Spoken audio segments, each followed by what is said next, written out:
Welcome to the NLC. You've heard the talk, watched the scrims and seen the tweets.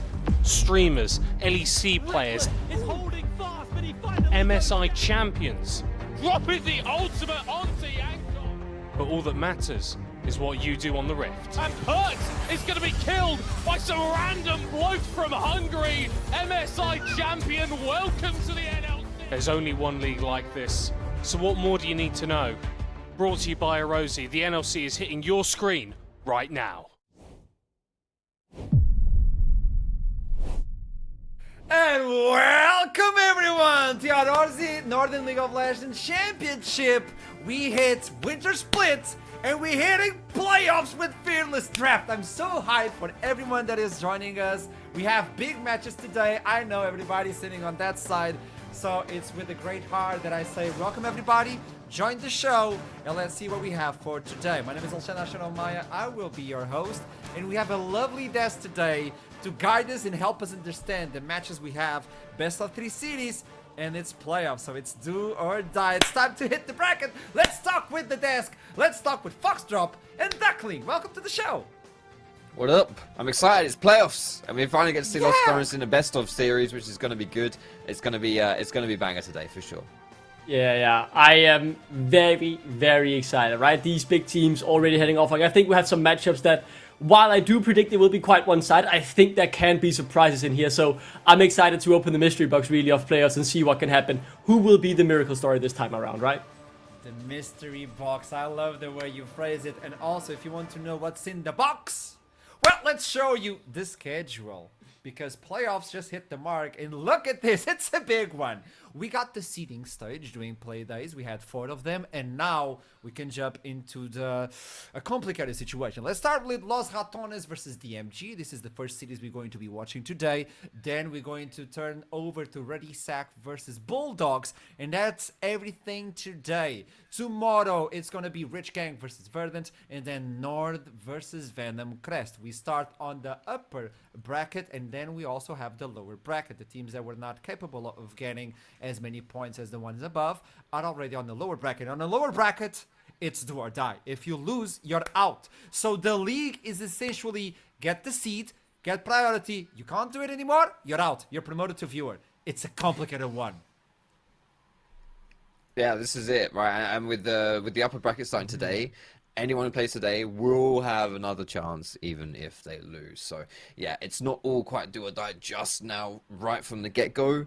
But there's not a huge amount of wiggle room if you fail today. Like, you'll be on your last straw. So both teams, both series, the teams from both series will want to get off to a good start. It's that extra life, isn't it? Like the extra life of okay, if I lose, I'm not going to be kicked, but I really want to get this extra life for more play days. So yeah, we can't lose today. I understand. Duckling, how are you feeling? Look at you with the shirt and everything. Yeah. I mean, I've dressed up, right? It's a big day, right? I'm really, really excited. It feels like with the new seeding stage, these teams normally, right, they have time to bed in and really find their grooves. This time around, though, it's very much, if you didn't hit the ground running, you are now being punished for it, right? DMG, one of the teams, for example, which I had quite high expectations for, they haven't shown up yet, and while they didn't go down to the losers bracket immediately, they're playing Los Ratones in the first matchup, probably one of the hardest, if not the hardest team you can play against. So they made their bed, now they have to sleep in it, and I mean, I'm excited to see if they can cause the upset, or at the very least, just ruffle some feathers.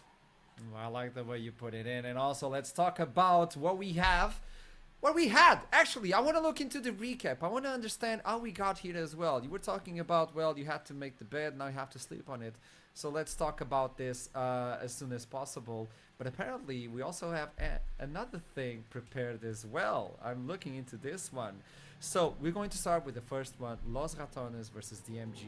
As you put it, Duckling, it's going to be a hard one for DMG because the way they presented themselves on plays days was a complicated one. Los Ratones, on the other hand, they're undefeated so far. So with that in mind, how about we talk with someone from DMG live before we go into Champion Select?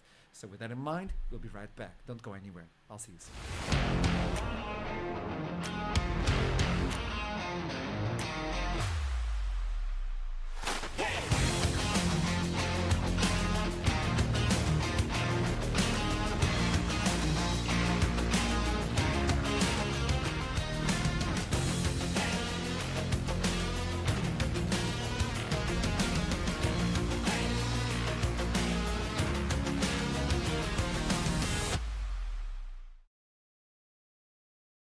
And we are back, and this is live, by the way. Bucci, welcome to the stream. Hope you're ready. You have 30 minutes before the showdown. I know we should chat about a lot of things, Bucci, but can we see a video before? Sure. Okay. Which Let's video are you go this talking way, about? because you finally are able to defeat Baus. But if you lose versus Baus, I would like you to make a video apologizing to Baus. I mean, sure. I mean, like, as long as, like, listen, if I win, I want Yeah. Rat Slayer in my name. Like, Gucci, the Rat Slayer. That is gonna be my name then. Like, deal? I love it. Wait. Like, what they do, like, in the chat. Deal? Like, the rats, you know. Okay. He's the Rat Slayer. But if you lose, you know. Yeah, and then I do my apology video, and I will apologize to Baus, I will apologize to all the rats. Then I will just humbly step back and call him the superior top laner. The superior top laner. Bucci, to start this off, obviously this is friendly banter. I know you have a lot of respect towards Los Ratones and the entire community and all that, but welcome to this one. So, Bucci, I saw the talk of, hey, I want the Rat Slayer icon. I like it. But the way things went during groups, are we confident? I mean, of course we're confident. You know, like, you can say it's like, it's supposed to happen, this matchup. So the sooner the better, you know. So, like, I mean, like, what better than go into playoffs, win against Los Ratones, get the Rat Slayer name from the beginning, and like keep it throughout the tournament, you know. But the way they've been playing, it's really complicated to look into that team and say, hey, this is going to be an easy one. It's not even going to be an easy one. Bucci, are you comfortable for today? Of course, you know, like, I mean, yeah, we had a bit of a rough last week. I mean, the week before as well, I would say. But I mean, what can we do? You know, we gotta look forward. We have a tough opponent, but we're here to play. We're here to win. I'm here to claim my title as Rat Slayer, obviously. I mean, that's about it, you know, in my eyes. I know you understand as well, there's a big community for Los Ratones, and it's to be expected. So a lot of people will be cheering against you today.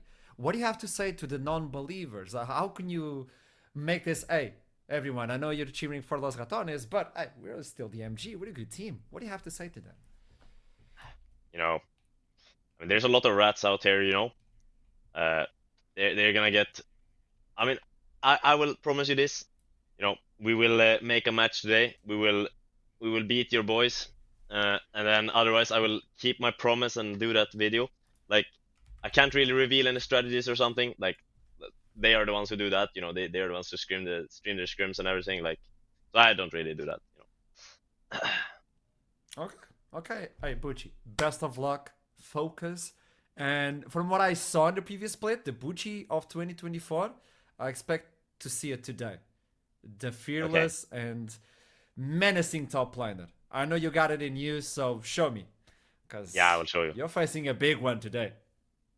I know. All right. Thank you, Archer. Thank you. I'll see you soon. Best of luck. It's obviously it's a tough matchup, and Bucci feels confident. I understand, but when you look into the squad, we gotta be honest. It's not an easy one. Come on, we look into the numbers. We gotta be realistic. No.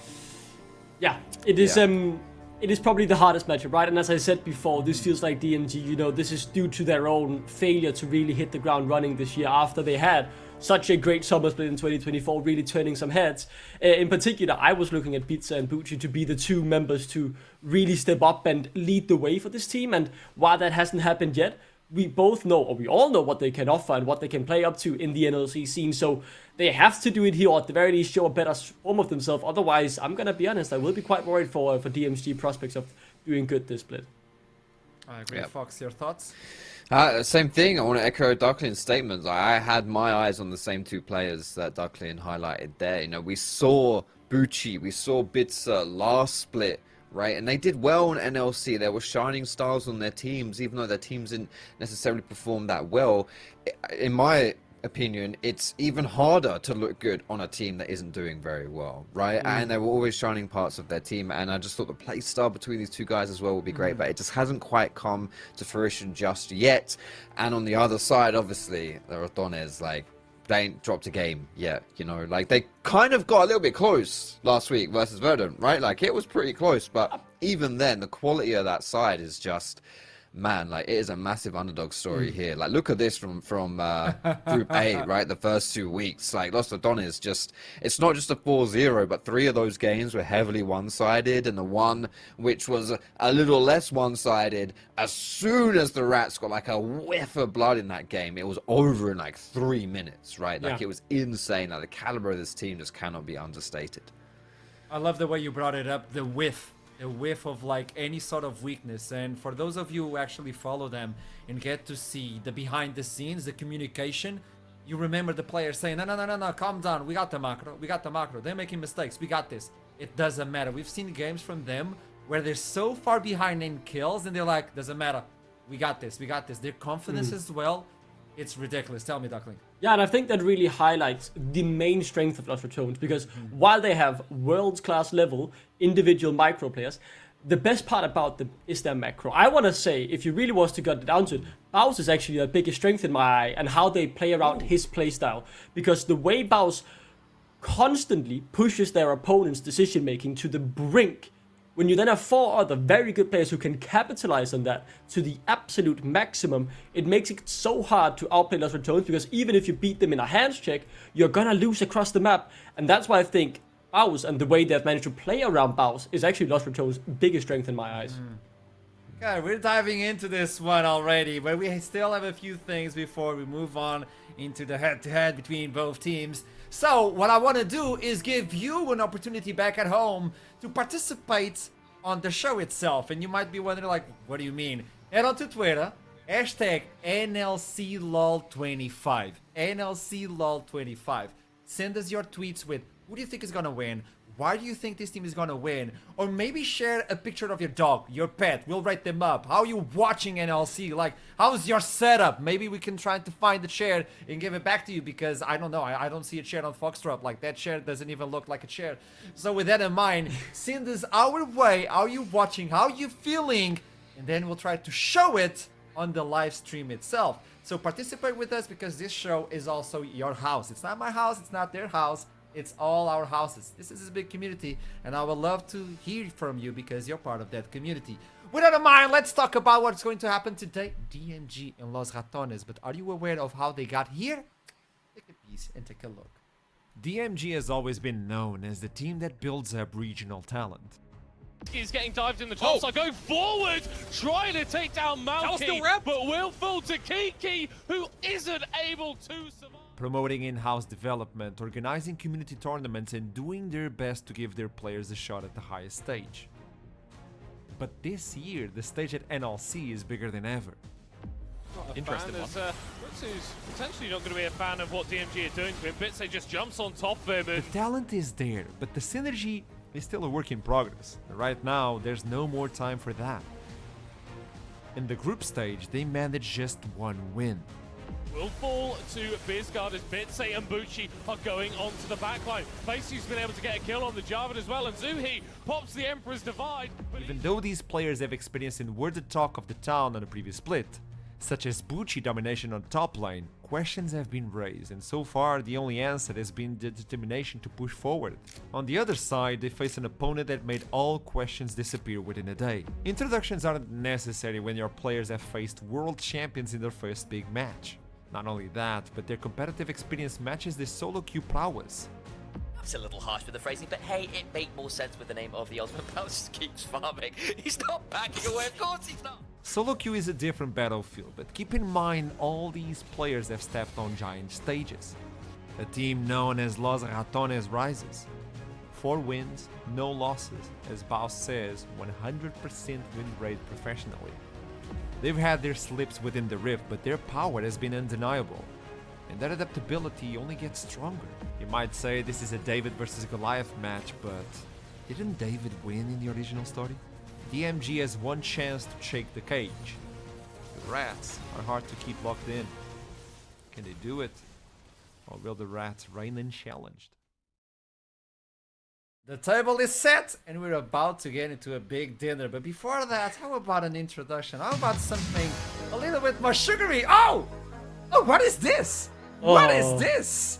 This is a game show! We have a game for you, Desk. And we also have a game for you back in the chat. So, if you know the answer, please type it in. And if you're the best, I don't know, let me know. I'll try to give you like a pastel de nata, which is something from Portugal. I don't know. For the desk, let's have fun. Who wants to be a challenger? I'll have a few questions for both of you. And the first one to raise your hand, I'll let you answer. If you get it correct, you get a point. If you make a mistake, I might steal a point from you. I might. I'm not saying I will. I might. Are we ready to rumble? Yeah, I didn't do very well this last time, so... I didn't do that one either last time, Foxtrot. Last time I was on a game show, I think there was some shenanigans happening and some strings being pulled. So I'm nervous, you know, I can feel my heart pounding, but, you know, that's the spirit of competition, right? I'm here to see if I can get my revenge. Hey, you keep saying you won NLC, so might as well show I us, did, okay? I did. I Duckling? have an NLC You title. have to It's right prove behind it. me in my Prove cabinet. it to me. First question of the game. Who's the player with the highest KDA in the NLC so far? Is it Reckless, Aha, Eski, or Crowny? Duckling. It has to be Deed. It has to be Crowny. He doesn't die. He knows it. He knows it. You want to lock it in? Yeah, I'm locking that in. Good job. First mistake of the day. Foxtrot, you want to take a shot? It's not even yeah. close. Not even close. I mean, I'll go with Reckless then. I don't know. It's got to be someone from the Ah, Rams. he knows it has to be from Los Ratones. So the answer, let's lock it in. It's Eski with 18. No, oh, you're joking. Yeah. Gotcha. What? Gotcha. Wow. Okay. Fair enough. And I mean, I've been the one hyping. I've been the one hyping Rich Gang up. Fair I've been play, hyping fair them play. up, Rich Gang, man. And I didn't Let's even go get that. for the second one. Which champion has the most amount of losses on the Arozzi NLC winter split? Okay? I'm putting in the question. There you go. Now we're getting it. First one, Varus, Cassante, Ezreal, Victor. Foxtrot, the teacher. He knows it. I'm saying it's Ez. I'm saying Ezreal. Wait, for real? For real. You're the teacher, but okay. Should I lock it in? I don't. No, yeah, I'm just following what he wants. No, but I don't trust the way you do that. You're trying to bait me into not locking it in. So I'm locking 100%. it You in. want to lock it in? Should I lock I it want to in? lock it in. Please tell me. Ah, man, we're going to lock it in Ezreal in the correct answer. Duckling, you want to take a shot? Yeah, I was thinking Cassandra to be honest. Now, I shut feel up. like- It's Ezreal, by the way, so you got it correct. What point you belong in the museum? This is it though, because Ezreal is the poor man's ADC. Like once you've secured your first pick ADC, if it's Varus or Kalista or whatever, you take the scraps. And the next one down is Ez, and it just never seems to work quite as well. Hey, 1 point for nothing, Duckling. Come on, step it up. No trap so far for you, Duckling. That's fair. So I've just far. been bad. I've just been playing bad. Third one. Yonkers played in Hawkcut in which of the following years? Yeah, I know this. 2023, 2024, 2025. Duckling raised That's his 2014. I'm 100% sure. 2014. Yeah, it's 2014. He switched to H2K in 2015. 2014, okay. 2014. I'm going C 2014. Let's go. Let's Okay. lock it in. I'm just asking. Yeah, lock it in, lock it in. I'm 100% Lock it in, lock certain. it in, lock it in. That is right. 2014. It's exactly correct. Good job, I Duckling. know I have my esports knowledge unlocked, dude. I have that unlocked. I like it. So with that in mind, let's do another one, okay? Let's do another one. Let's see if Duckling is capable of getting his knowledge. Which team has the lowest game duration in NLC 2025 Bundesliga? DMG, Chaos, the Ready Sack, Los Ratones.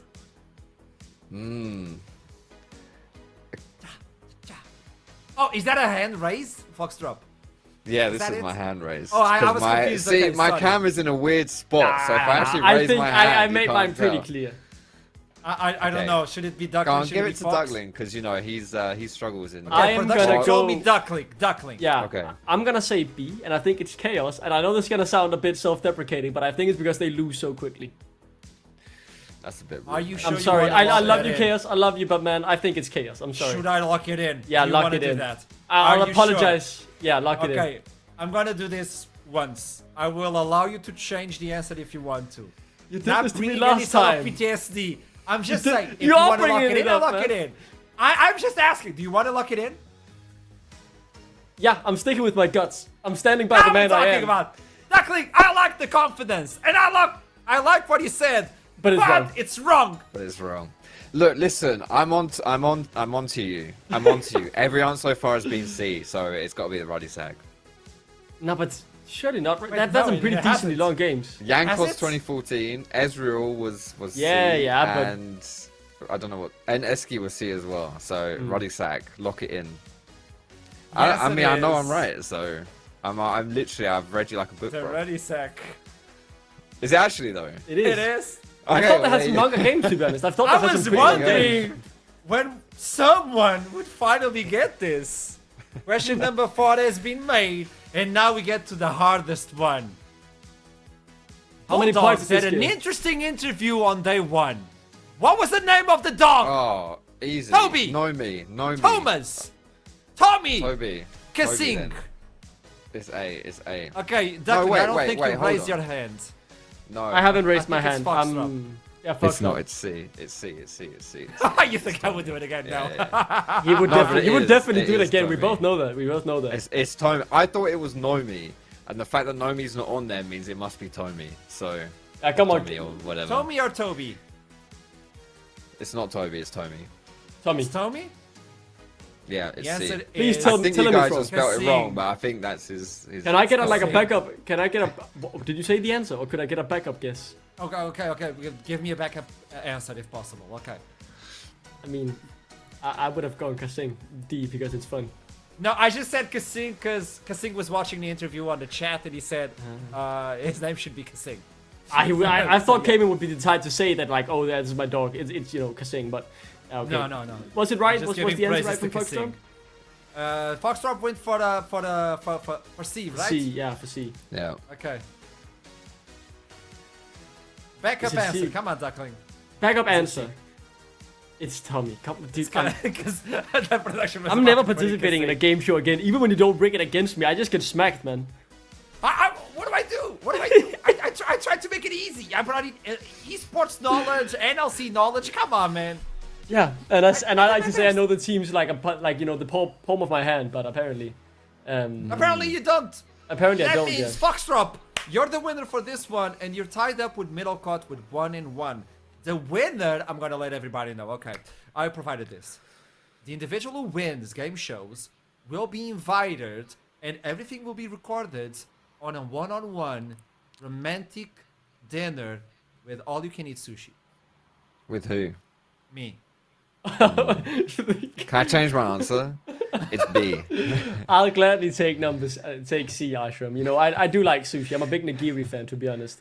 I do like gunkans as well. They're pretty good, especially you know the ones where they have like the little fish. My question for you is, who are you a fan of? Which team? Because they're about to hit the rift.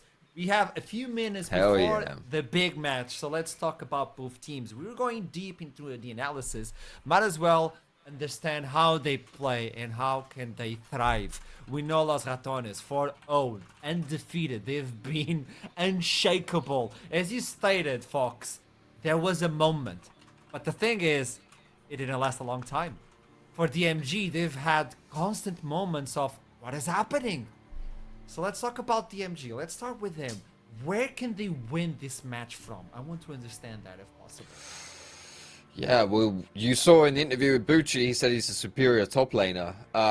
I think that's a bold call to make, especially considering, what Darkling even said on the desk. Like, the macro of Los Ratones has been very solid, and a lot of that comes down to the fact that Balf draws so much attention to himself top that the rest of the team then goes around the map and just does whatever they want and takes whatever they want. So I actually think that it's going to be tough to, you know, that top gap is going to be tough to materialize. However, I will say in the game against Verdant, in my opinion, the average This deaths is not number fair, one. okay? Is that really? Yeah, okay. I guess that's It's a not number fair. one I stat. saw Yeah, the sure. number and I was like, wait, he's average kills like the best, and that's not fair. that's Yeah, that's yeah, crazy. he's the best at dying. Is that really? Yeah, Yeah, that okay, definitely sounds true. He brings more, doesn't he?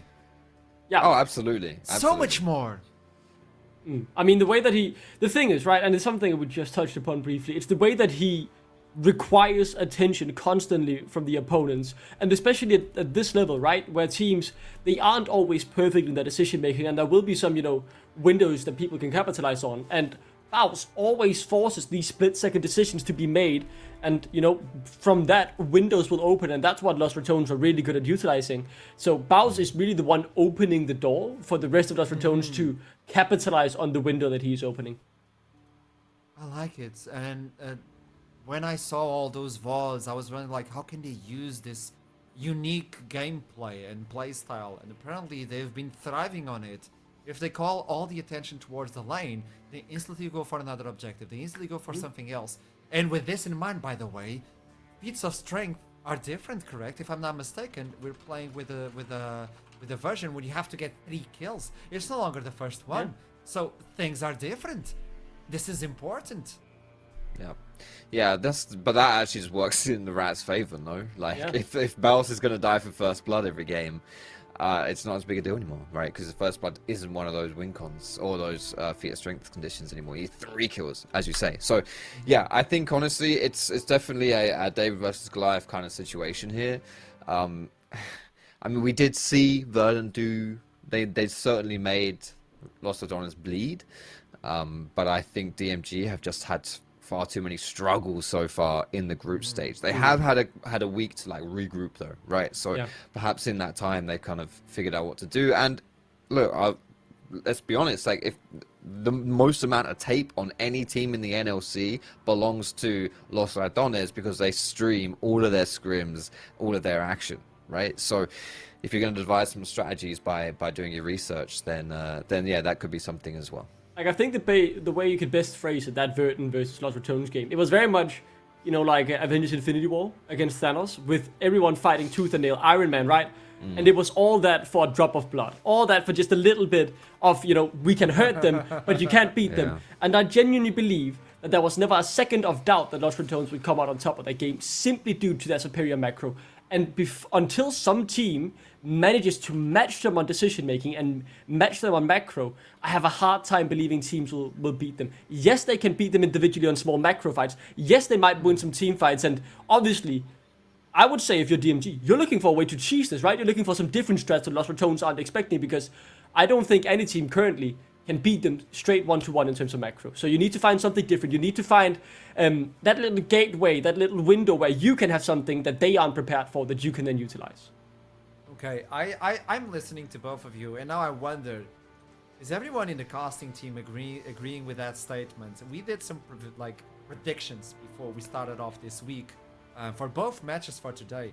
So if possible, can we bring up predictions? Oh, Yeah.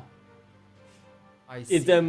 It tells quite a tale, right? As me, I'm normally, the biggest DMG believer. You saw me pull out the DMG shirt earlier this split. I have a not lot of wearing faith. it. I'm not wearing it underneath my shirt this time around. And that tells the story of how much favorites Lost Ratones are, right? They are really, really favorites here. They are expected to get this 2-0 in the bag and show some clean League of Legends gameplay. But I'm personally holding out a bit of hope here to BO3 will step up, Pizza will show himself again, or, B-Score has actually been quite good so far this split. Their young rookie, their biggest variable in my eyes. He's also looked pretty decent. Solo kill leader, for example, just up against the Ready Sack. So the thing is, DMG, they don't have a bad roster. They have the players, but so far Lost Ratones have simply been a level above anyone. And yeah, it's hard to believe in the impossible when it feels, very much impossible. Agree 100%. Also, for those of you back at home, I would like to know your prediction as well. Type in on the chat so we can be aware of where you're standing.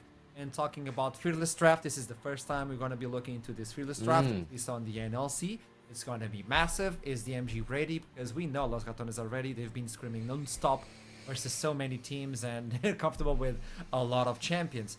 We do have a specific graphic as well for the Fearless Draft. We'll try to go along with you and try to explain it to you as well. It might be complicated for us at beginning as well, so bear with us and join us on this one.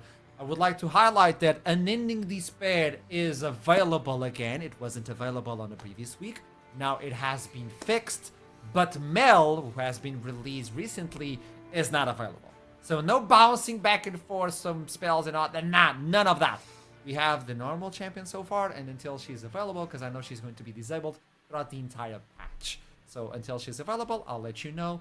But until then, still have a lot of champions to go. And talking about champion pool, I think BO3, which is one of the highlights for DMG, hasn't showed a lot in terms of champion pool. Cassante and the same old, same old. I mean, those champions are going to be gone in the blink of an eye. Yeah, for sure. I want to see BO3 not necessarily actually pick the Cassante. I want to see him go back to the carry that we knew he could be, or we saw back in summer 2024, right? Something where if you get a few kills early on, you can snowball, or you can really have impact on the map. His Cassante has been incredible in the past, but it hasn't really shown up to the level this split. So I'm hoping that DMG, they put out something different. They get BO3 on a carry, because while he has looked not up to the task of the split, we all know what his ceiling is, and that is very, very good. So we are hoping that he can reach that high today and hit the ground running in playoffs. Yeah, I agree. I agree on the BO3 front. Like, this is a guy who, we go back to last year in the NLC, was ahead at 15 like 85% of the time. Right, like he's a dominant top laner in the lane phase, and a lot of that comes down to champion pool too, right? He likes to pick those more lane dominant champs, and that is a good win condition for his squad. And I really do think it's something we've not really touched on too much here, but new to the playoffs now is this fearless draft, which changes everything as far as draft goes, right? And so it really does just impact the whole dynamic of everything. Like, I mean, Los Ratones, we know it probably has like a massive champion pool anyway, but they haven't had to show a lot so far, right? Like Crowny and Nemesis, two of their hardest carries, in 4 games, we only played 2 different champions, right? They've got a lot of repeat in there. So exactly, this is now where we see the breadth of the champion pools come through. And again, I think Asante will be a big contested pick here in our first game for sure. Ready to rumble. Okay. Cassante is out. They know it, so might as well remove it. I don't know if they want to let the rumble as well go through, because I know Baus is not the biggest fan of that champion, although he has been practicing. He also has a lot of other picks, including, and this is on him, he brought it up, the Pantheon. I've seen the Baus playing with Pantheon. Any 1v1, Spear Shot, and he got most of the wins. I'm just saying, Spear Shot is probably the greatest Pantheon in the world. I love him. So yeah, keep that in mind. Jace, Maokai, Skarner, okay, is removed. But you're removing those stable bands. You're not even looking into Los Ratones, what they can bring. That Galio from Nemesis, that's a fear pick. And I think they're gonna... Oh, okay. Yeah. I think that's a really smart ban, right? Because it's something that makes playing the map harder to execute here for Los Ratones, removing that. So I think that's a really smart choice, as the call gets insta-locked. Makes sense. We've all seen Crowny's great performances this seeding stage on it. Now on to DMG, and that's when it gets more exciting to me. Obviously, you're likely to match an AD carry here, but I would like to see some priority on the top lane. Yes, your last pick, but I want to see if you have someone in mind that you think BO3 can carry on, let him have it. The Wukong, strong jungler secured early on, makes sense. Good stat checker, good in the meta. So yeah, that's what makes sense.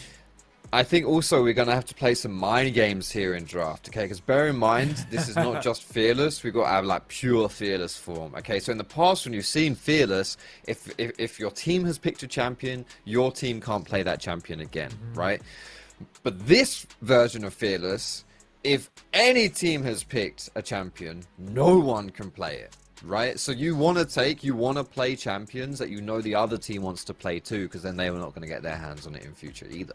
So there's a lot of mind games coming through here. Obviously in game number 1 you'll see a lot of power picks, but once we get further down the series, that's when things start getting hairy, and you've kind of not just got to think about this game, but a few games down the line too. And we've seen, to start with a Corki and Vi, big power picks here. The Corki most likely going to Crowny in that bot side. He's been nothing short of superb on that champion. Some crazy powerful champions already been locked in. The Victor is available, but Nemesis was talking about how high item dependent that champion can be. And if you bring it up, okay. Right off the bat. Makes sense, right? This. Matching the top lane and knowing that the Rumble will be going up against it. So knowing that matchup, you feel safe to lock it in for Baus. Very excited. to see that the AD carry is the obvious match here, since now of the mid laners and support missing. Would expect both of those pools to get trimmed out here in the ban phase. I think Los Ratones' best move would probably to try and, you know, unsettle Bisco, right? He's the rookie, he's the young one, and, you know, banning out maybe his pocket pick Hui or the Orianna, something he would feel comfortable on would be a good idea in my opinion, while DMG clearly trying to put Reckless on something that can't really dictate the engages, it seems, with the early stuff. This is important because as soon as you know Rumble is picked and the way the lanes are going, you can insta-swap the lanes, and Gragas can survive that early dive nowadays. Rumble might not be the case, and I think that's something they discussed as well. I study Los Ratones like, you know, like I was back in school, and I'm like addicted to study. So I think this could be a lane swap. We should be on the lookout for champions that can enable that lane swap and accelerate it as well. Because if you get a fast win on the first game, you put DMG confused, that should be big. It should be big. Yeah, especially in the best of 3, baby. You don't have a lot of time to mix that up, right? If you lose this first one, then it's match point. Yeah. Yeah. So we're seeing a lot of the engage supports, the big tanky supports, the go button supports being taken off the board here as well. So Alistair Rel being gone. We saw like the Nautilus and the Rakan. Leona's another one, but she's now being taken too. So maybe we're seeing some teams go towards that. The Gragas for Los Ratones, I think, is a really smart pick too, because it was one of Bucci's most played champions last year. We know he can pilot that, so it's a good pick for Baus, and it denies Bucci in this pure fearless form. We are seeing that Rakan go down, so we are getting some more of that group up, get some of that engage, really powerful alongside the Wukong, alongside the Rumble. And I mean, to be fair, it is the Reckless special, and getting that disengage versus all that engage is not It's brilliant. It's brilliant. All right, okay, we're getting some Reckless Janna here. That's crazy. Really looking forward to that. It makes so much sense in the comp, right? That disengage it offers against, as soon as the Rakan and the Wukong looking for those angles can so easily be denied and really split up the fight again, and that could really leave DMG scrambling to try and play it. I mean, so far, I really like what Los Ratones is going on. I think likely to go for the lane swap, right, and try and play around this Rumble and Pizza. The Nemesis locking in that Ari. Great to see him on something more mobile, where he can play a different wall than on the Galio we've seen so much of. Now though, my biggest question mark: what will Bisco be playing here? The biggest game of this young rookie's career. Likely to go on something comfortable. I was thinking the Hui, but the problem is much of his champion pool pretty mobile, and I mean you can very easily be caught out on something like the Orianna. So a lot of pressure on him. Although against Roddy Sack, he did put up a pretty good game on the Orianna, so understandable to lock that in as the young rookie going up against these superstars. This will be the first game of playoffs. Los Ratones versus DMG, the first one of the series as well. This looks hot. This looks really hot. But in order to see this game, we need to toss it to the Summoners Rift. So we'll be right back.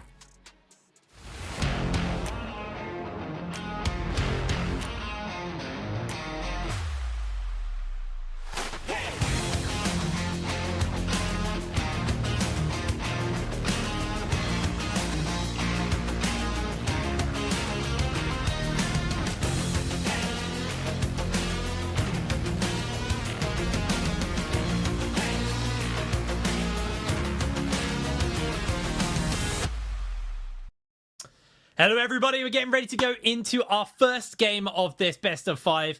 Me and Trouble watching the Champ Select, and we have some stuff we want to kind of discuss here. I think the big one is the lane swapping that we're expecting out from Los Ratones. Trouble, I mean, break it down. What are we expecting in this game? Well, I was actually also expecting a Sion right there, but Baus is like, listen, if you're going to make it that easy off the get-go, I'm just going to choose a different champion, you know? This is Fearless at the end of the day, so we're going to have another, hopefully, 2 games to go through. I feel like this is a very lane swappable game for Los Ratones. They've got such strong laners to defend against dives. And also on the other side, you've got a Rumble. Remember what happened last time Miatek picked Rumble into a lane swap position? I think he went like 0-5 in 10 minutes. So we're going to have to wait and see if Bucci can actually hold on his own and how the team in general react around a possible lane swap. Yeah, and one of the things that I kind of noticed as well from the Champ Select and from how everything looks, it looks to me like DMG, they're more teamfight orientated. You've got the Wukong, you've got the Rumble, you have a lot of AoE capabilities to just cluster in for a big 5v5. But to me, that Los Ratones doesn't really look like a team that's going to be all that interested in the 5v5s. It looks a lot more skirmishy, a lot more tower divey. You know, you got the Vi, you got the Ari. It's going to be about these small skirmishes and getting advantage on the map off that, rather than going in for those 5v5s. I think early, we should keep our eyes on, if this lane swap happens, where that attention is going to go.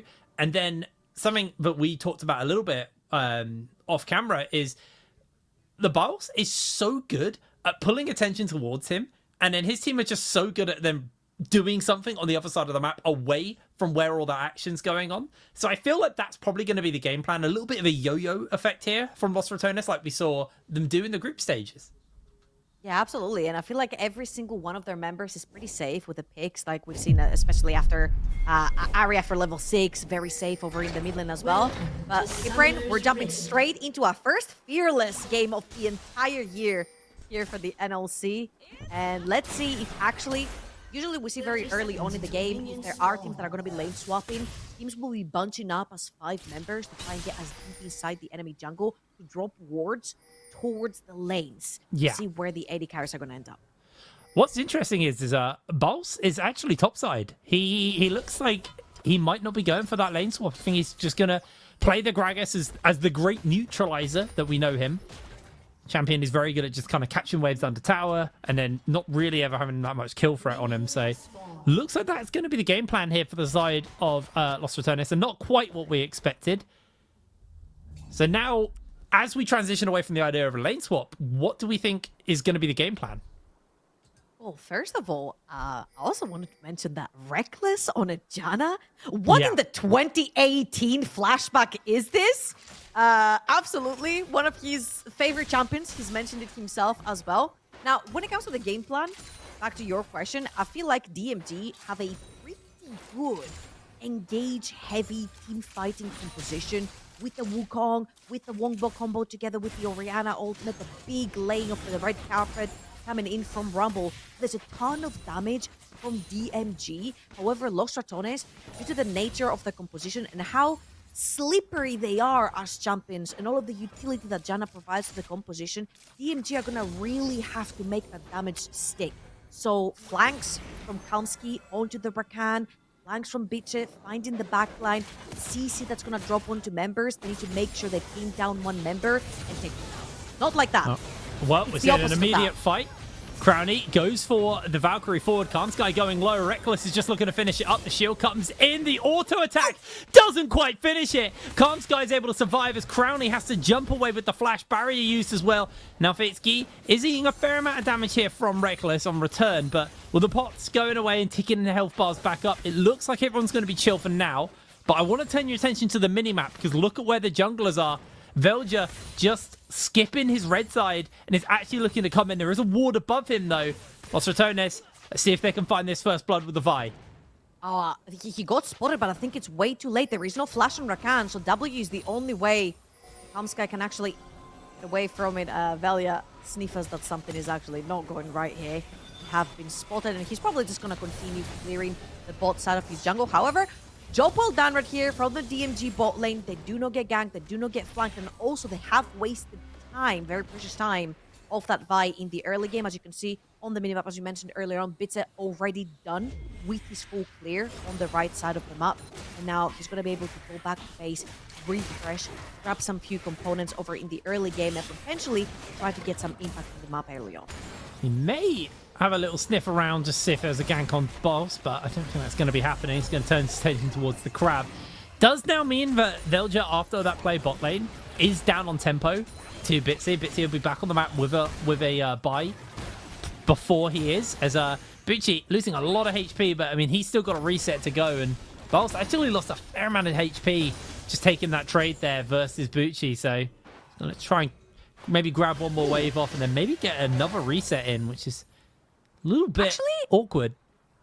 Actually, that's great for Bitzer right here because he can actually double crab. DMG have pushed out their lanes with Fiegelos pushing pretty even over in the bot lane, but since the supports have reset right here, Kamsky is the first one to get onto the map. He gets to move deep into the jungle, play some wards down.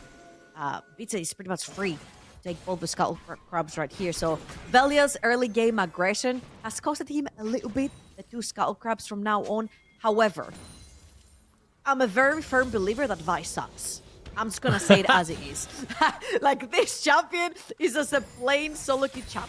However, if you do have the right kind of mid laner, Vi is great. The two mid laners that pair up so nicely with her are Talia and Vi. And Ari. Ari, because she can dive deep with the Vi and assassinate a target, and to Talia, it's just so much CC to put on top of the Vi CC that someone will die in that duration. Right here, Nemesis is playing the Ari, so I'm expecting to see Velia farm all the way to level 6 and then potentially have his eyes. Uchi up in the top lane, Biscard in the mid lane. Both of these carries extremely immortal.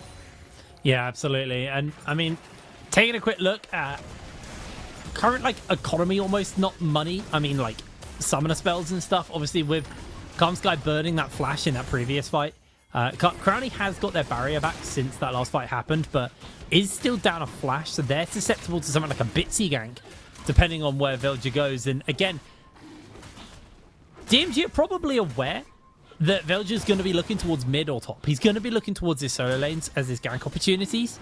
So it means that the bot lane then becomes a little bit more susceptible to go for a gank. Now, the big question is he needs to do that before Reckless hits 6. Monsoon is such an amazing disengage tool that could just heavily shut down any kill potential on Crowny. Been able to pick himself up a plate as Dragon and Grubs are getting traded across the board. Plate went over because Sky did rotate over. Actually, said it Fatesky as well. They went topside. Yeah, they're going towards the Void Grabs. They're going to trade neutral objectives on the map. The Dragon just went over Velia for Los Ratones, and now it's getting all three of the Void Grabs, rather. The bot lane has been a little bit unanswered. It took a little bit for Bucci to actually get that reset in, get towards that bot lane, but he is over there together with Sky. They're going to push out the wave. Now, that's a couple of tower plates already going to Crowny. Now, even though I'm a firm belief that Bao is probably the best player in this Los Ratones lineup, Crowny, whenever given the resources, he has proven to be one of the best carries on this particular team. So shoving basically tower platings down his throat and getting that 4K to 1, 2, 3 level item spike is going to be great for the later on objectives we're going to be trying to fight. Yeah, absolutely. I actually really like Crowny and Reckless pair, just because I think when Reckless was an ADC, that he had a very similar playstyle to Crowny. You know, very kind of gold intensive, wants to get lots of gold and then kind of carry the later fights. And Biles and Nemesis do a really good job of bridging that gap, but Reckless as a support playing with Crowny, who plays a somewhat similar style to him back when he was an ADC, he knows exactly what his ADC wants and knows exactly then how to play with that ADC. I think it's a really big brain pairing. I think they're really suited for each other. Also, I love the fact that Reckless is also matching Velia's timers on the map. You saw the second they reset right there. Velia headed towards the top side crab. Reckless was there. They bullied Bitter off of it, even though Bitter did hit that level 6 first. Getting bullied off of the Scuttle Crab gave the level 6 over to Velia as well, if I'm not wrong. So there was a chance for a fight right there, and I'm pretty sure this map is gonna break open real quickly. The ultimates from both sides are so team fight heavy. And a quick reminder, feat of strength was changed slightly. First blood now doesn't give you 1 out of 3 feats of strength. It needs to be the team that gets first 3 kills before the other. Baus? Baus, he's going low, but no, he's not. What a turnaround! First blood in his pocket, free time on the tower. I thought Baus put himself in a dangerous position. He didn't. Oh no, I think Biscard put himself in a very dangerous position indeed. Yeah, Charm connects, ults in as well. He does get the shockwave off, but Nemesis can continue some damage forwards. Flashing forward with that Cyclone. Nemesis able to break away thanks to the Foxfire. The movement speed that gave him. Now they get the Vault Breaker down into another Charm. Bitsy going low, and Velja secures himself the kill. Nemesis didn't refresh his ultimate though, so they're not going to be able to chase any further. They still have flashes if they want to be fancy and try to go for another kill. Sky again on the map to try and dissuade the situation. However, great stuff. We mentioned, the flash. Nice flash from Velia right there. And we said it. By level 6, where are you going to look for? You're going to look for either the Rumble or you're going to look for that Orianna. Great pairing together with the Ari, and they're too slippery. You'll see over in the replay that by the time Bitter is in, Nemesis is out. You have to chase him through the minion wave. You're taking too much damage. Orianna cannot join. So great stuff right there from Los Ratones to pull up about 1,700 gold in the lead, 9 minutes in. And like we said, it's more skirmish heavy. That's exactly what we wanted to see here from Los Ratones, and doing a great job of that. Also, we did talk about how we wanted to see a lane swap. We did get it, Trouble, but quite a bit later into the game. So they look like they neutralized that top lane as much as possible until Biles felt comfortable to do what he does. Hey, listen. They put that Ezreal, they put Fate down in the bot lane. He's like, listen, he's going to push the wave, it's fine. Use your skill surge, use True Shot Barrage, push the wave back at him. Bao solo killed him. You cannot leave this Ezreal alone with this Gragas, especially since Baus is going for the complete bomba build right here. You see Lost Chapter already in, very close to first item completion. Baus guys chasing around the map. But this is what the Baus does. That's why I said he's probably the best player in this team, because he does that to the other teams. He gets the phase rush, he gets the E out. I mean, there is... Faceke's not even nearby, Baus. No way, right? There's no way. He's ignited, so they got the vision, so they know exactly where he's going. Puts the barrel down, gets the blast cone out. He's got the full collapse on. Goes for the flash. How does he do it? How does he get away with it every time? Look on the other side of the map. Look on the other side of the map. Whilst you know this like funny carnival music that's playing at the back of your mind. That's what it sounded like. Seeing Bao sort of go from enemy bot quarter of the jungle, around the towers, tanking tier 2, tanking tier 1, getting into the jungle, grabbing the blast cone. That gave so much free time to the Corki over in the top lane. They're chipping, they got in the first tower of the game just because Baus can pressure like this around the map with just his presence, just by existing. You got the second Void Grubs, which stops the stacking from DMG, who got the first 3, and also a first tower on the top side. And guess what? You are now so close as Los Ratones to the first feat of strength of our playoffs. Absolutely. Actually, they should have it now, actually, because they've got tower and they've got first blood. They need one more objective, I believe. Yeah. No, because you only need 2 of the 3. First blood is no longer a thing. They changed it. It's first 3 kills, isn't it? Yes. I totally forgot we changed it.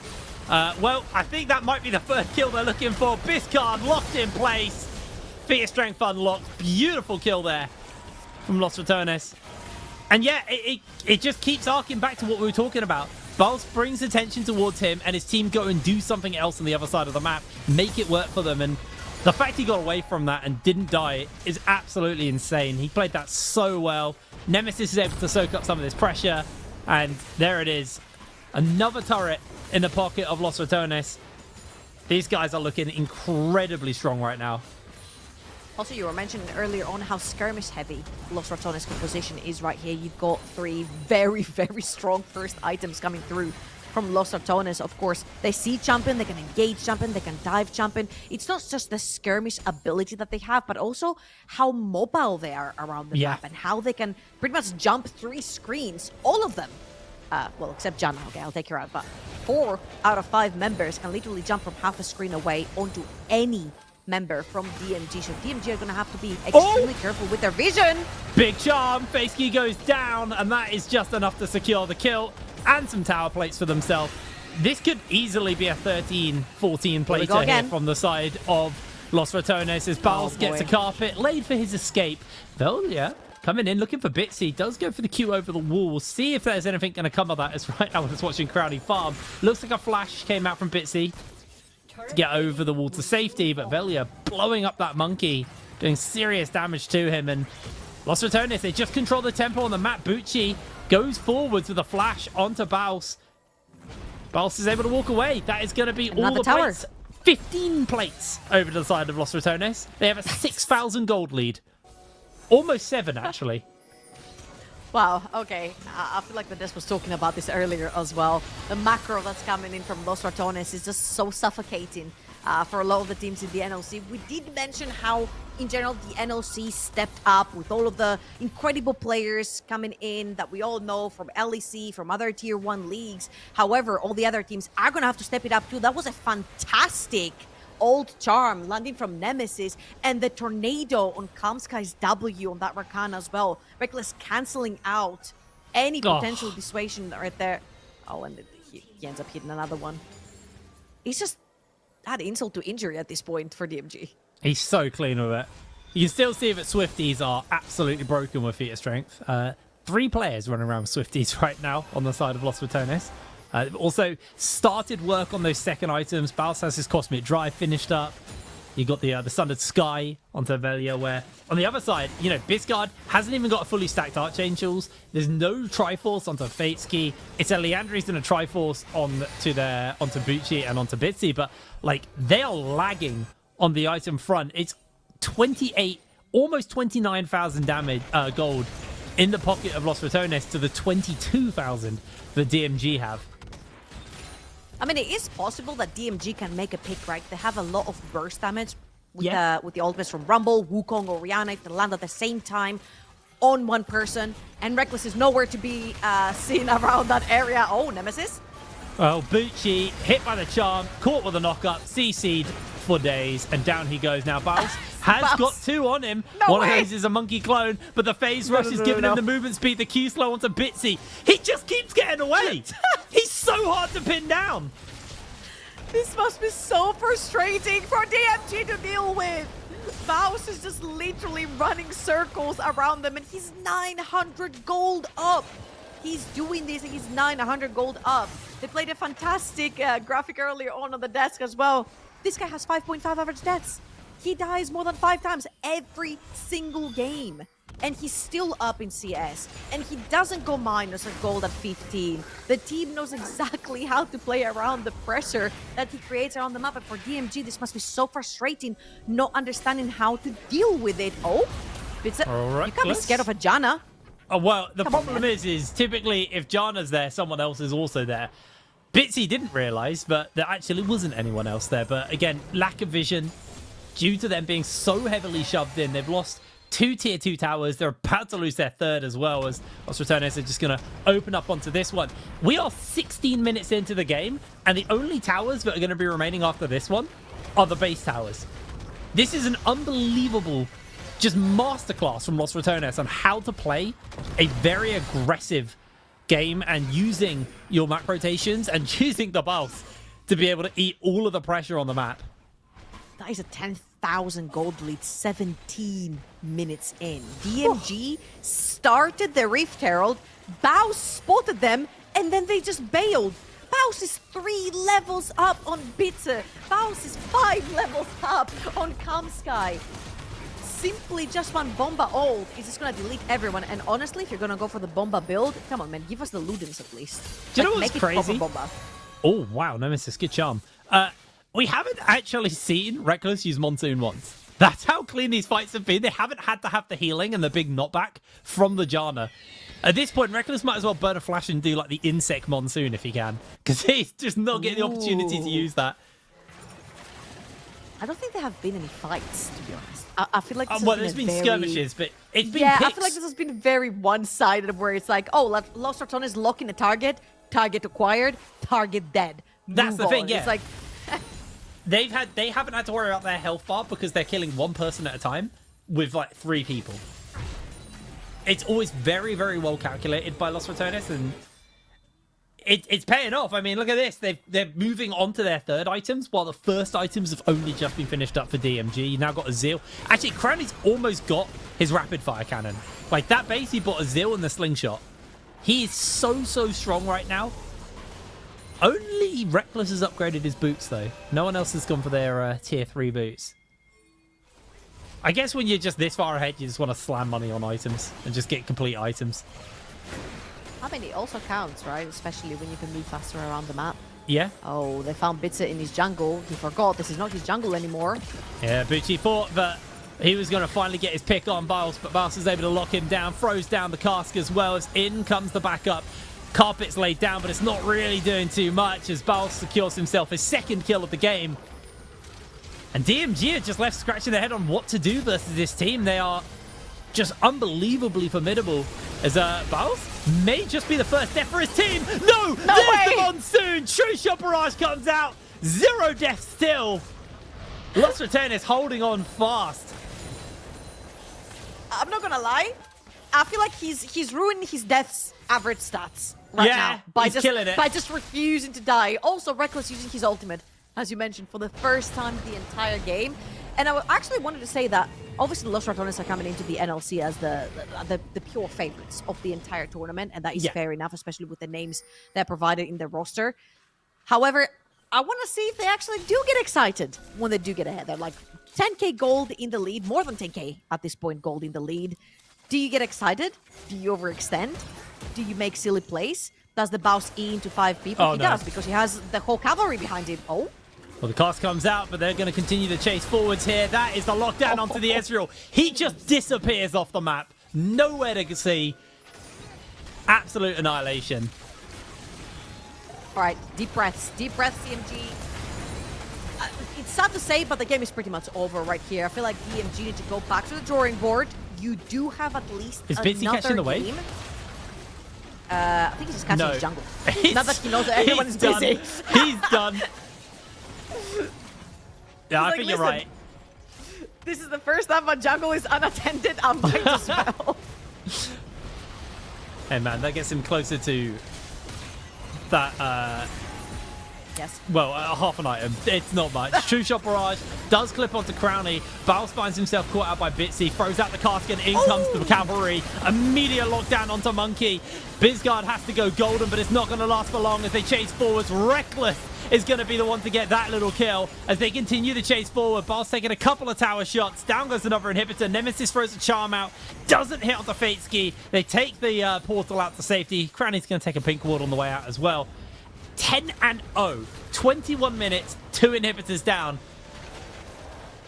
I don't think there was ever any doubt, but if there had been, this should be the nail in that coffin.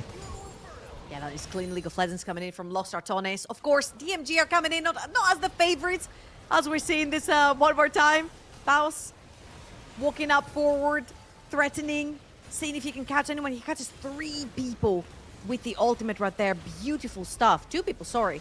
The ultimate coming in, and Los Ratones instantly diving in, winning that fight. Of course, literally just slapping them in the face with their wallets at this point. They have like +3 items almost on every member of DMG. And again, DMG, they're not coming in as evens or as the favorites or as dark horses or as upsets or whatever you want to call it. They went 1-3 in their group, and the only team that they managed to pick up a win after was Chaos. Now, Bitsa, do you want to try your luck?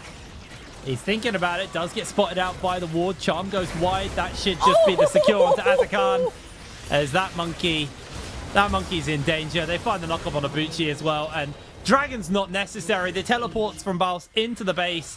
As DMG may try and go for a quick collapse, but Bizguard forced to flash away, being chased down by the fat man, hit by the cast. Charm lands onto Calm Sky as well, inside his base. There's a robot being absolutely devoured up there. They haven't even used the Herald yet. It's only just thrown down. Kalmsky falls back onto the fountain as Baus secures his kill. Down goes tower number 1. Tower number 2 should be quick to follow, as the Monsoon is just going to heal everybody up here from the side of Reckless. 13-0. An absolute masterclass of a game coming in from the side of Los Ratones in this best of. Okay, Baus decides to int the score. It's a 13-1, but an unbelievably clean game from them. 23 minutes to close out game 1 of this best of 3. That was incredibly clean League of Legends coming from Los Ratones, and thankfully, Baus decides to save a little bit of his stats on average death. Nowhere near his casual. He's a 5.5er. And that was just 1 death in this particular one. But what a clean game. Like, they didn't even have to lane swap in the early game to suffocate the Rumble. I feel like we said it, level 6, you've got Vi, you've got Ari, insta-hit that mid lane. Velia had a little bit of a whoopsie in the early, which wasn't even necessarily his whoopsie. They saw that the bot lane was chucked. He tried to make a play down bot lane, didn't work out. And I think these are the little moments and windows that teams need to take away to try and make plays when you have put someone behind on Los Ratones. And that someone will most likely be Velia, who is more of a rookie than anyone else on this roster. Wasn't the case for DMG. Very clean game for Los Ratones. Unbelievably clean game. I mean, it's still a best of 3, so there's still 2 more games, but this now, as Archer was saying on the desk, or I think it was Foxy, either way, you have your back to the wall now after this first game because it is match point, and after a game that clean, you've got to be scary. I think we saw why everybody on the desk and me and you voted for this to be a 2-0 for Los Ratones. They look clean as hell. We're going to pass it over to the desk, though, to break that game down, so Archer, over to you.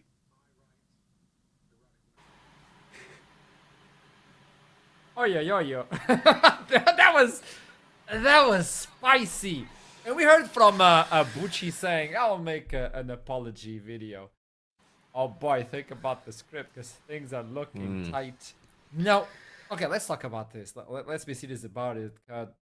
No lane swap was required. Not at the beginning, at the very least. Let's start. I think let's start. Yeah. they got baited by the Baus global taunt. I don't know how teams keep falling into this trap, but just stop trying to kill Baus. Let him mind his own business. He'll happily sit there and farm on his own. This was something me and Foxtrap discussed in the green room, right? Just before the 8th minute mark, what was Baus doing? Just before those grubbies were spawning, well, Baus is proxy farming. Did DMG walk right into the waiting trap? Yes, they did. And what did that mean? Well, not only did Baus escape, he did also, yeah, this was early as well. Like, this was the beginning of the end, you could say.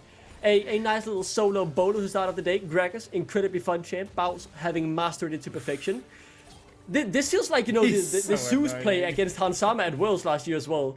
Those minions as well. What the heck? Yeah. Lost Just for two Toad's little minions, man. agents Even they, I mean, small little rats there Yeah. in the minion wave.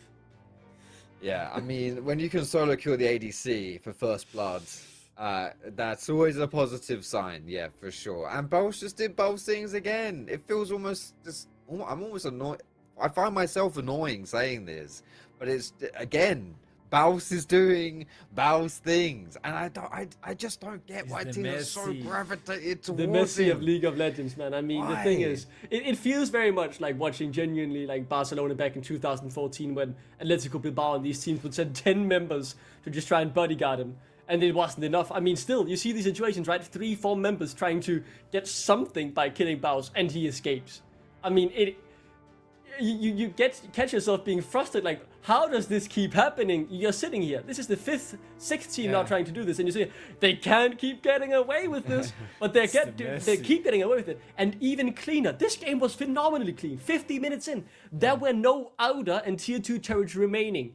It was only the base. What world are we living in? Is this SKT like? Back in the, I mean, even currently at Worlds or whatever, but this is the situation we were talking about. Grubs are about to spawn, and look at Baus. He'll gladly take the whole wave. Bitze is investing his time walking right into the trap, and he just walks away. And look at the minimap. Look at the minimap. What is Velya doing? He's about to start the grubs that are spawning. Bitze, he's on holiday. He's nowhere to be seen. Baus escapes, plates go over to Crowny. They get everything, man. They get the cake, the food, they eat the whole table too, man. They get everything. Even That's pings it. the ward. He doesn't even care. Things. He pings the ward like, 5 gold. Like, they can't keep getting away with it, man. I don't know. Yeah. I mean, if your strategy there is like you're sacking top side and putting Bucci weak side as Rumble, firstly that's kind of odd, but still, if that is your strategy, then you want to do something on the bot side of the map, and Baus is your best chance of doing that. But that was just that. That's not how you do it. So that is really not how you try and get him there. And yeah, it's just like, man, I don't know, dude.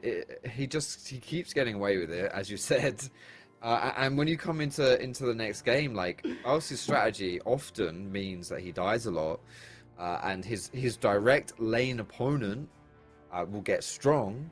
Yeah. But it means that, you know, on the rest of the map, it's worth it, right? That's kind of the idea. Is like, yes, Yeah, bad very things good way to happen, phrase it. but it's worth it.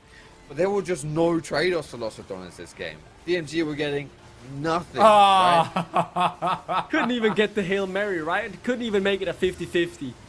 You can see the thumbs up thrown out from Pizza as well. I mean, this was fit. Oh, it's TPing. He just TP'd. The thing is, TP'd. the macro him. here was incredible. And the thing is, Baus, he is the obvious choice to try and get something guaranteed because Los Ratones are genuinely just good at macro. So the easiest choice is to try and catch the guy who is, you know, in between your tier 2 and tier 3 turrets.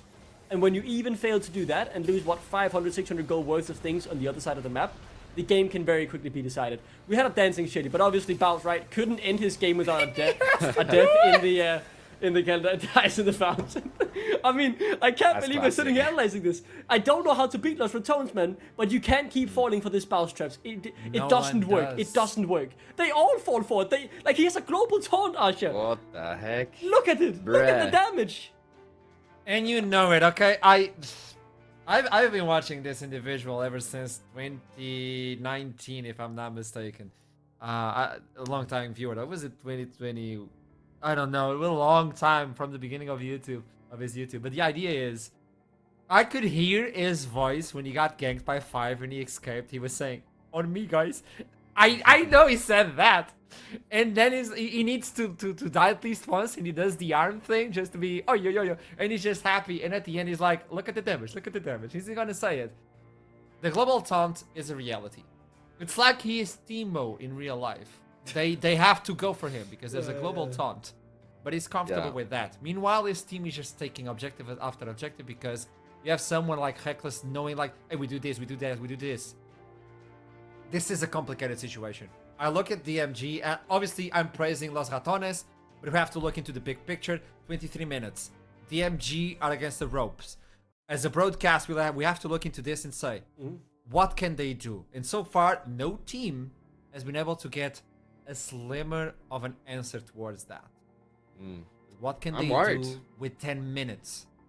Dude, this is the point here, Archer, mate. Like, I was thinking this too, and I was looking at that goal graph. I'm like, okay, so yeah, we've glazed Ratones, deservedly so, right, 100%. for their first game. But yeah, exactly. So then you got to turn the fact it's best of 3. All right, so how did DMG turn this around? What are they looking for next game? I'm like, I don't know, man. I don't know. Like they just got they got wrecked. Like that was the most dominant Los Ratones game we've seen so far, which is saying something because they're undefeated so far as well. The only positive I take from that is Baus can't play Gragas again. Sorry, like Fearless won't let that happen. So yeah, I don't put so much attention towards Baus. yeah, And try and play the rest of the map. I do think, like, you know, for DMG they did get some objective trades, so they were able to get the early 3 grubs. They traded grubs for Dragon a bit later on as well. So there are some cool things going on there, but it was just tough, man. It was just tough thing to build off of that. And again, I think you just got to ignore Baus as best you can. because he still has Ambessa, he can play the Pantheon, he can play the Cyan. We know that there's a lot of champions he can still bring into the top side, so it's a complicated situation. I remember I was flamed, and this is exactly... Trouble was there. On NLC Studio, they flamed me because they said, like, Baus, there was a pro player there. It was like, Baus, I don't like to play with him or versus him on solo queue. He's just a feed. And I'm like, no, I don't know, man. Then he went to Korea, and he got top of the rank. He knows what he's doing. This is a playstyle that it's really complicated to deal with because it's, like, unique. And as DMG, if you're relying on Bucci, what can you do? It's the Messi of League. Yeah, I mean the Messi of League, right? And I think the beauty is you can definitely see some analogies to the Bowsy emoji, right? Where he just dribbles around like 2008 Ronaldo at Manchester United, because he dribbles around 3-4 members when he escapes these situations. I don't think my solution here will work, but I think it will do something different because it feels like teams are trying the same thing over and over again, and it's to get a goal lead off Baus overextending, and then trying to capitalize off that. What I'd rather see, to be honest, is them, you know, ignore Baus. Just let him do that proxy farming and then try and play the 4v4 on the map. The problem is, though, Los Ratones and the other 4 members have, you know, very good mechanical individuals and people who know what they're doing. So you're having to handshake them, but at the very least you're testing them on a different parameter that we haven't seen them being tested on really yet, because so far everyone is testing them on what can you do while we get Baus. And so far, they've passed every single test. So I'd ignore Baus. I'd ignore him completely, act like he isn't in the game, and then try and play the 4v4 across the map. It will be hard, and you will still have your backs against the wall, but you'll be trying something different, because the definition of insanity is trying the same thing over and over again and expecting a different outcome. And just, yeah, I want to see something new. I like that. I like that idea. I like it. Let's see if DMG are capable of pulling that one out of the pocket, because they have one more chance before they're being tossed to lower bracket where you die, you're gone, promoted to viewer, and that's the end of your league for Winter Split. It's not the end for us. We still have a little break before we tune in for the second game, and probably the decisive one. I'll see you soon. Don't go anywhere. We'll be right back.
Welcome back, everyone! Game 2 of the first series of playoffs! We just started the league, we're already on playoffs. This is confusing, but I love it! Fearless draft, so whatever you saw in the previous game, it's gone. No longer allowed. Banned. Removed from existence.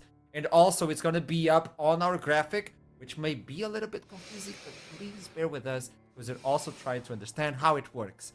I'm a top planer, so intelligence is not my, strong suit. With this in mind, though, Los Ratones one game away from jumping into another part of the winners brackets, getting that extra life secured. With that in mind, I need you to tell me, are you watching this? Hashtag NLC LOL25 on Twitter. Like hashtag, you go in, you type in, how are you watching? Why are you watching? Who are you rooting for? And we'll try to bring your tweet into the live feed. You want to do it? Yes! And if you want one of these beauties, head on to the site. Thank you, Duckling. Fox, can you... You go on to the site of Arozzi and you type in NLC LOL. And that's a discount for you. 50%. You ready for that one? We're about to jump into Champions League. Look at this! The timing was perfect. Oh, look at those things on the top. You're not allowed to play these. So these are the champs that are banned, right? And as Foxtrot explained earlier, it is hardcore fearless. So any champ that has been picked, even if your team didn't get to log it in, is banned. So let's just take for an example, BO3 can't play the Gragas, but Baus can't play the Rumble either. These champs are banned for both teams now. Looking at the ban so far though, they seem to be staying the same. The Skarner ban makes sense. We've seen the Kazante before from Los Ratones. The Galio as well, really something to try and limit the macro of Los Ratones. So the bans, I expect them to stick the same because they will still be able to be played, right? Until they've been played, they aren't banned, so they will need to be banned every game. I think the Kalista could be left open, to be honest, but it would also make sense to ban it as instead they go for the Varus. Yeah, alright, so that's it. I think bot lane's going to be the focus here. Varus taken away. No Corki, no Ezreal from the previous game as well. Yeah, so Kalista is just the easy lock-in here. So if you're Los Ratones, you're going to be looking at some aggressive supports as well to pair up with that Kalista, someone that you can throw in and have some pressure in the bot lane. I mean, this would just be so like fire with fire, would it not? If you take this Draven here, I think it's very risky. Yeah, I think you need to do it, right? You got absolutely stomped in the first game. If not now, then when? There it is. The question. Draven Renata? Yeah. That is Fateski's pocket pick, right? He is a big Draven player. So I like this. It might be desperation and no guarantee it will work out, but it is something different. It is something to try and play around here, and I'm very excited to see how they will pull it off. I mean, the Nico could be an option as well, give yourself more engaged, and keeping the flexibility open. Has been seen on the support, but can be flexed in other positions. Seems like DMG are throwing down the Chaos Gauntlet here. That is my predicted route this game will go. It could turn chaotic. I like this. You're putting more hype and also agency towards the lanes that you don't think they should be the ones highlighting. I like this. My thoughts with Renata is you pick the Renata, you don't reckless play the Renata. That's a dangerous one with Kalista, but Jarvan is going to be the pick for Velja. I've seen Baus play this one on top, but still, 99% this is jungle. Surely. Don't say it too soon. Don't say it too soon. They just might do it. They just might do it. I mean, I do agree with Mushroom wholeheartedly. We're not really gonna get into it, right? But it certainly seems DMG have thrown out the book of prepared drafts and whatever, and just said we are gonna do whatever we feel like and try something different. I would have loved to see it locked in, but instead, the realm makes a lot of sense. It does also show though that this Nico will go mid lane for Bisco. So he will be on a mage. It could be jungle, bro. Bits has played Nico jungle. No, I might be completely off my rocker with that one, but I seem to remember him playing this in the jungle before. I'll have to double check my stats for that one, but it's still a flex. It's still a flex. I like the rail here as well. I wouldn't really have liked Blitzcrank into Kalista Renata because if you grab someone post 6 or grab rail post Renata post 6, excuse me, then Kalista saves her. And grabbing a Kalista is very hard when she's hopping around all the while. So I like just keep it simple, man. Keep it simple with that rail. You've also got the combo alongside things like the Nico ulti and all that AoE big old damage here. So we're gonna get some jungle bans from Los Ratones. So they certainly seem to think that this is gonna be a Biscard Nico, most likely, right? That's where they're aiming for here. I still think this could be a jungle Nico. But we'll see how this draft progresses. I want to see, just quickly, right? I want to see the Syndra be banned here again. We know Nemesis is really, really good on it. Instead, though, the Aurora, that is something that could also be flexed. They've gone for on the ban port. I like the Nocturne ban at the very least, right? Because again, when I'm talking about this chaos from DMG, the Nocturne paranoia, all of a sudden, 4 seconds. Where's the Rel? Where's the Nico? All of these things you can't keep a track on or track off. So I think it's a really good ban just in case, even if the Nico might end up going jungle. The Nara as well for BO3. So okay, so they've taken out some pretty understandable bans. Plus with zones would expect nothing different. What now though? It's hard to sit here and try and fulfill this DMG draft because we know so little about how much they're really throwing down the gauntlet. But I'm hoping for something damage oriented in the top lane as well. Or maybe you just take a stock standard tank up there. Okay, no, I get that. That's why I didn't ban it. That's why I didn't ban it then, because Bisco has a pocket Syndra. He's really, really good on it. Maybe not Nemesis level, but he's very good on it in the daily scene. And that also, gives Foxtrot right. That does mean the Nico will be going either top or jungle. Sign available, and Bessa available. Oh, fuck, right? Foxy! The question: do you have the damage though? Do you have the damage to get through Jarvan, Sion, Renat will be getting tanky as well. Like all you've got right now. I mean, yeah, it's the thing is Draven has to get quite close to these people to do damage to them. So it's going to be a little bit tough here. But you can just see from a pure. Oh, okay, it's going to be swapped to the way there instead. But like yeah, this. there's a lot of. Yeah, I think it's nice as well. Like you've got a lot of range coming through from there as well. A little bit of it's quite an all-round champion is the way. So let's see what this last pick is. I do actually think it should be in the top side, and it's not. Holy moly! Well, it might actually. I don't know. I've seen stranger things than Kane top. I think it's Kane top, right? You go the tank Kane top, or not the tank, but the Ross Kane. Red so Kane. you get the tank health. I think that's a smart choice. I would have personally liked to see some more engage, just to add even more fuel to the fire, and something maybe like the Malphite or whoever, who really knows, right? But the Kane, it is clear. DMG have thrown down the gauntlet. They've thrown out the planned draft book. They are locking in these niche pocket picks, and they are giving it their all here. I like this because they're trying something different. And this is what we need to see. If it's enough to beat Lost Ratones, I don't know. But I do believe it will make this a closer game than the last one, which, to be fair, isn't hard to beat. This kind top was brought to you by Baus. Baus started this kind top. You're bringing technology versus his master. And it's so good at proxy farming, so maybe Duckling, I think they hurt you. I think they're gonna be like, hey, let's fight proxy with proxy and look into the rest of the map. Maybe Duckling was right. Maybe you are right back at home. Hashtag NLC LOL25. I'll see you soon as we jump into the ref. Be right back.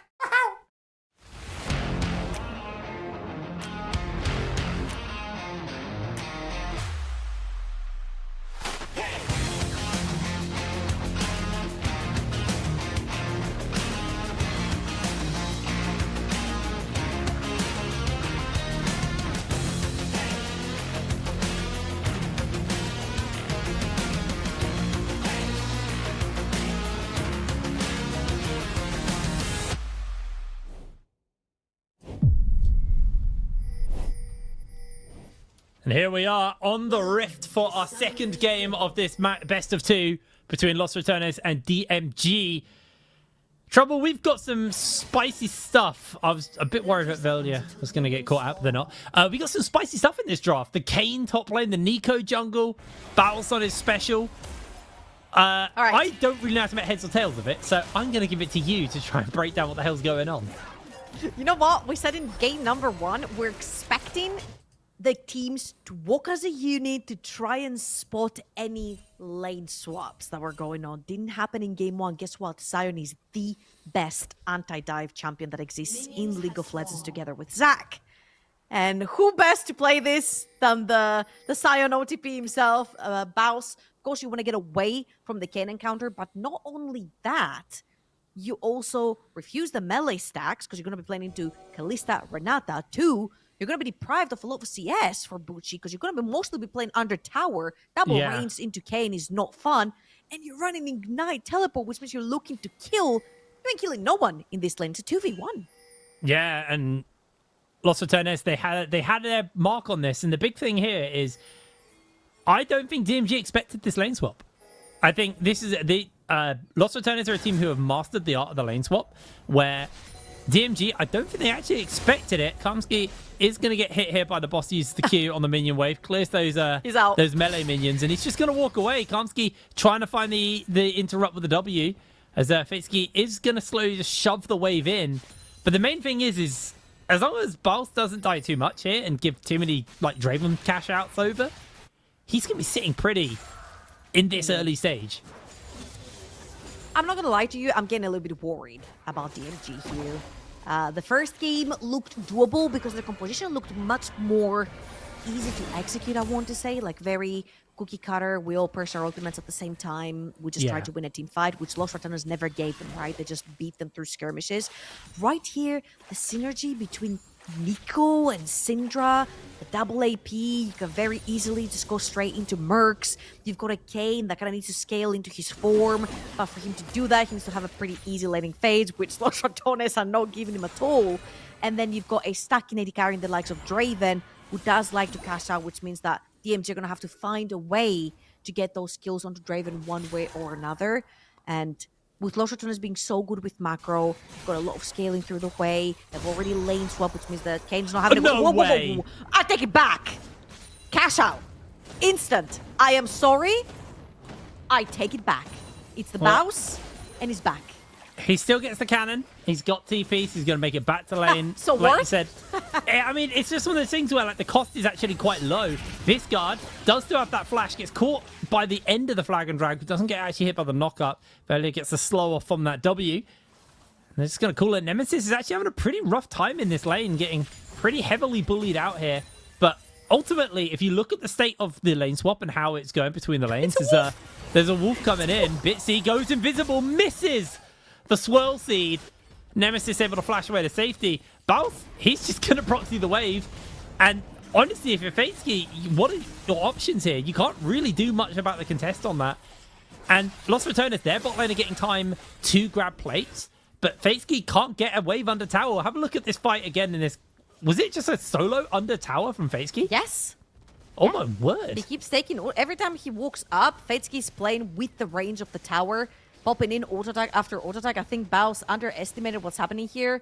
Walks a little bit too far forward. The stand aside into the flash auto.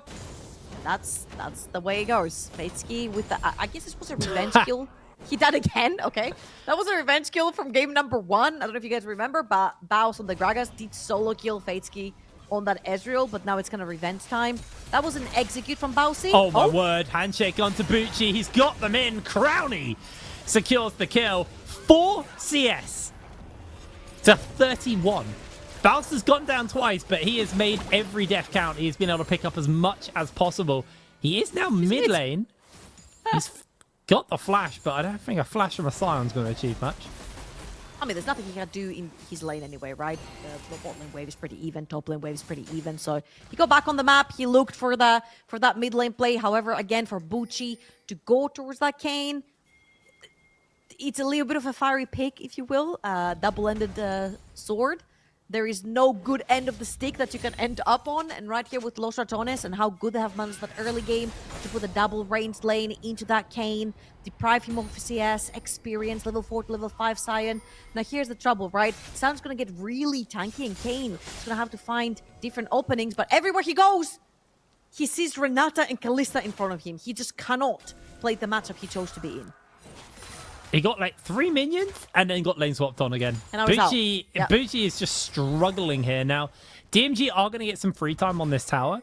Baus doesn't have teleport to get in range, but Velia finds Bucci, flag and drag into the knockup. Reckless finds the handshake as well, but no one can actually chase over the wall, so the flash comes out from Velia, but he flashes, he blast comes himself into danger. Baus is getting dove. He's going to find the knockup though. Bitsy's taking tower shots. Feitsky could be next. The turret finds the kill as Feitsky takes a tower shot, and Baus continues the chase in zombie form. One auto attack comes in. Feitsky is able to survive the dive. They don't lose a single person.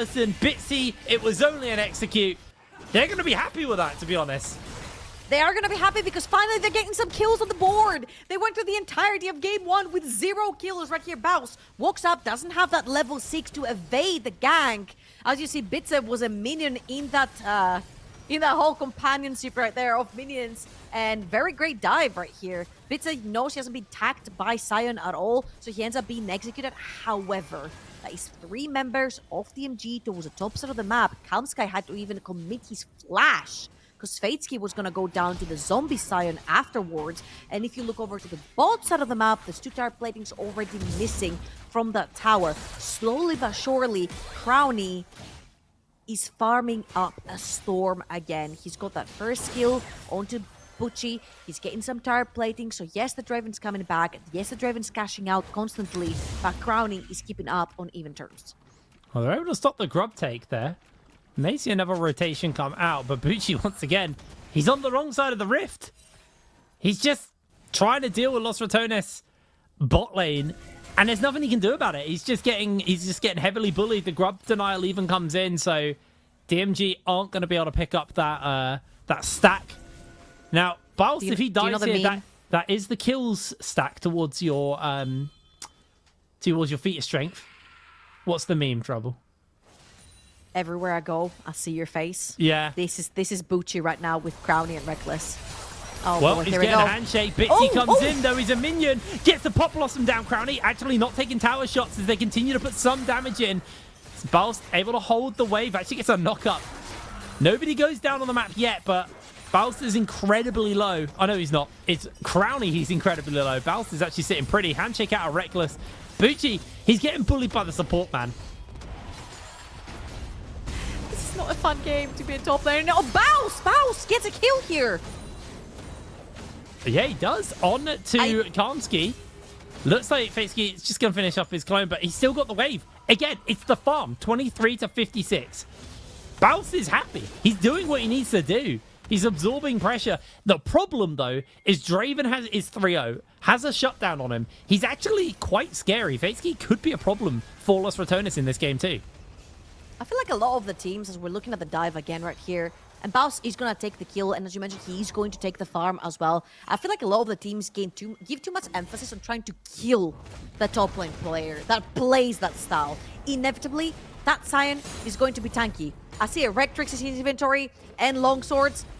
Inevitably, he is going to get tanky. Trust. I know we see a lot of AD on that Sion and a Cole, but he's going to get tanky inevitably. And you do have a 3-0 Draven that you need to juice the heck out of if you're DMG. Take him around the map, surround him with support and jungle, and try to take the fight over to Los Ratones. I feel like this Fatesky and Kalmsky walking around trying to defend towers is just not enough because they're under danger and under threat of being dived themselves. Oh, Bucci can't even get to the wave. He's just getting bullied on the way, and he doesn't even get that minion. He got that wave, but he lost an entire wave just walking into lane. As Los Ratones will be able to get this tower, so that's their feat of strength. They do still need to get... How's your math? 3 jungle objectives. Hold the phone. Bitsy, Pop Blossom. Everything gets thrown down. There's going to be the ultimate coming out from Reckless. It doesn't quite hit onto anybody important. So they get the lockdown Velia. The handout's not going to come in as he goes down. Karmsky loses a fair amount of HP. Nemesis has to flash away to break away from that one. And Bizgard is going to get some free time on the mid lane tower. That's exactly what we're talking about. If you do have this juiced up Draven, get your support and your jungler to try and support him and get a few kills. Fantastic right there. How's your math, Heatbrain? There was an extra creep on that minion wave and Los Ratones forgot to count. Let's watch this one more time. Perfect for Bitzer right here to get that double ultimate onto Renata and Kalista. Of course, Renata Kalista is a pretty durable duo when it comes to the ultimates and the utility from Renata. However, they do end up getting Velia down. And most crucially, the flash from Nemesis. Hui is a very, very immobile... Again. He caught him! He caught him! He's flashless, but he gets the fear off, and he gets away nice and safe. Nemesis is going to be able to clear the wave, and yeah, Los Ratones, they are falling a little victim to the Nico. A bit too consistently right now, as Fatesky is shoved under tower. Los Ratones can get some tower damage done down there. As Bucci, I think this is the first time he's been able to touch a wave completely uncontested. He is a very, very sad Kane right now, struggling for gold. You know what, however? His team has 4 kills. That's 4 more than the previous game. Oh, Biscard, that's a flash. Yeah, he's going to get the knockback. He's going to get hit by the W. Massive amount of damage. Velia, does he have the ultimate? It's coming up in just a second. He may chase for this kill. Bisgard able to put some distance between him and Velia. But this could just be a lot of damage onto his tower. He may lose a plate here to Nemesis. That is an incredible play from the Baus for one reason and one reason only. That was mid laner away from mid. Bisgard has to go all the way back in base. 2 neutral objectives spawning on the map at the same time. You get to walk in, you get to set on the vision, you get to push in that mid lane away from Nemesis. It freed up so much time for Los Ratones. There is no vision that went down. Like that play from Baus was incredibly well timed to send Syndra back to base. But there wasn't any proactivity in terms of the other lanes to walk and get some vision, try for the neutral objectives. It is going to be the top side of the map that's been taken away by Velia, and Los Ratones are going to get traded for a dragon for DMG. Yeah, they are going to be able to pick themselves up these Void Grubs. That'll put them on 4, so they'll still get the little Grublets. And is another stack towards that feat of strength. That'll be their second. If DMG can get another 2 neutral objectives for themselves, they'll be able to get the boots upgrade for themselves. So still got that race on that front. I do worry on Los Ratones' front that Fateski could be a little bit of an issue as we get into this game. But like you said, you need a lot of support on the Draven. Otherwise, you know, you will just get melted. Absolutely. He does have a lot of support. However, he has a lot of squishy members around him as well. So if they can deviate the attention from Los Ratones right there, maybe Fateski ends up being unharmed in these fights to put down the DPS. DMG are now looking towards that Los Ratones bot lane. Reckless and Crowny. Again, Renata Kalista, traditionally one of the strongest duos in the bot lane. Their durability, their extra mobility that they have, the ultimate that saves your life last second. They've got so much utility in this lane, and Crown is actually pretty strong right now with Blade the Rune King completed as well. So you'll see that DMG are just gonna shadow the Draven, push down that wave, get onto the tower, chip it a little bit, and then roam around the map. They are looking for mid, and Velia is in. Oh, Bisgard has to flash out. So does Velia, actually, just to break away. Scatter the Weak doesn't quite hit as the 4-man Death Ball from DMG, unable to find themselves an answer, but they did get the jungler's flash out. As Velia needs to be a little bit careful. Doesn't have to be too careful as Baus is in the area. Now, one thing that I do like that you mentioned was that DMG actually relatively squishy. A good hostile takeover probably just wins the fight if Fateski is the one who gets hit by it. He doesn't have cleanse, he doesn't have a way to cleanse that effect, and he will melt his own team. Absolutely. He's the one who's fed as well. Item, a couple of components in the inventory. Now, my biggest question right here is, what can Bucci do on this Kane? He has the clips completed. He's about 2.2k gold down. There's a full AD lethality Scion that Baus chose to play this time around. I mean, we went from, what, 80 Poppy to AP Jax to full AD lethality Scion. The TPs are coming in. TP's coming in, Baus in the area. I don't think he expected Bitsy to be there, so the moment he lands, he decides that actually this play may just be off, but does have to charge if he wants to go for it. Fateski is the one who's going to get hit. Looking for that knockup. Hostile takeover coming in. The flash has already gone out. Only going to hit onto the rail. They find a knockup. Nemesis is coming in. Misses the W off as Karnski's going low. The Ren from Crowny secures the kill. The tower will crumble here to the pressure from Los Ratones. As DMG able to keep Fateski and that shutdown in their pocket, but still losing across the map. That was the most brutally forced play I've seen in a while. Yeah. He TP's bot, he gets spotted, he's like, yeah, screw it, I'll just ult in. They find Fateski, they take his plus as well. Nemesis is now in trouble. Oh, he's just getting hit by the Unleashed Power, misses the fear. Velia is going to jump in. Ultimate makes the connection onto Bisgard. Velia decides not to full commit, not got the information on where Bitsy and anyone else from DMG is. So he just backs off, but Bisgard loses a lot of HP. So have a look at this bot play once again, because like you said, it was very, very forced, but they still made it work. Absolutely. A level 11 Scion. Look at all the other members. 6 for Kamsky, 10 for Fateski.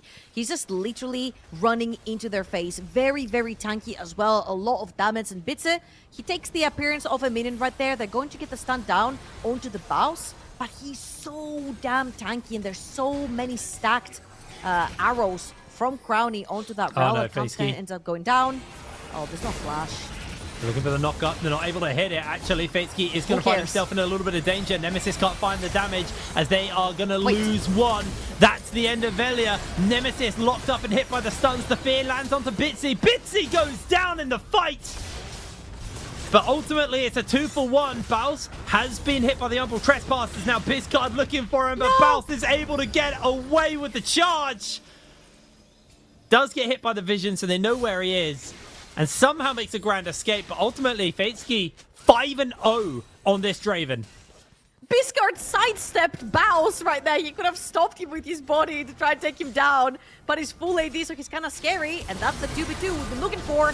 There's the Magnet Storm into the ult from Fatesky. He's out of mana, though, so Crownie continues to put the pressure in. The Rend is going to be the shutdown. The bailout onto Crownie from Reckless will save his life. Crownie gets another. Doesn't get hit by the Scatter of the Week, but the Orb secures the kill. Bucci now putting the pressure onto Reckless. The double kill has been secured. The slow from Reckless as he makes a run for it. Gets himself the handshake on the Bizcard to send him packing. Bucci can't chase further. Los Ratones, that was such a good play for them.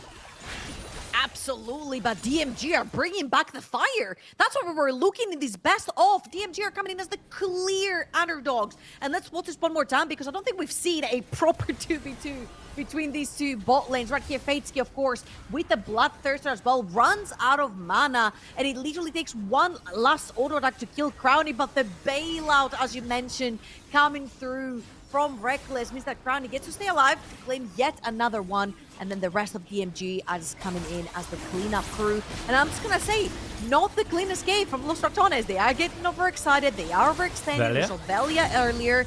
He missed the flag and drag, yet he still went in, which costed him and Nemesis their lives.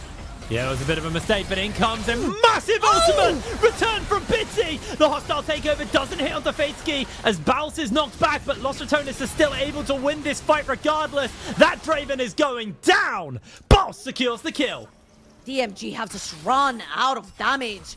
Los Ratones getting that team fight right here, 3-0 for them. That was a fantastic four-man ult, I think, from Bitze on the Nico. It didn't matter at all.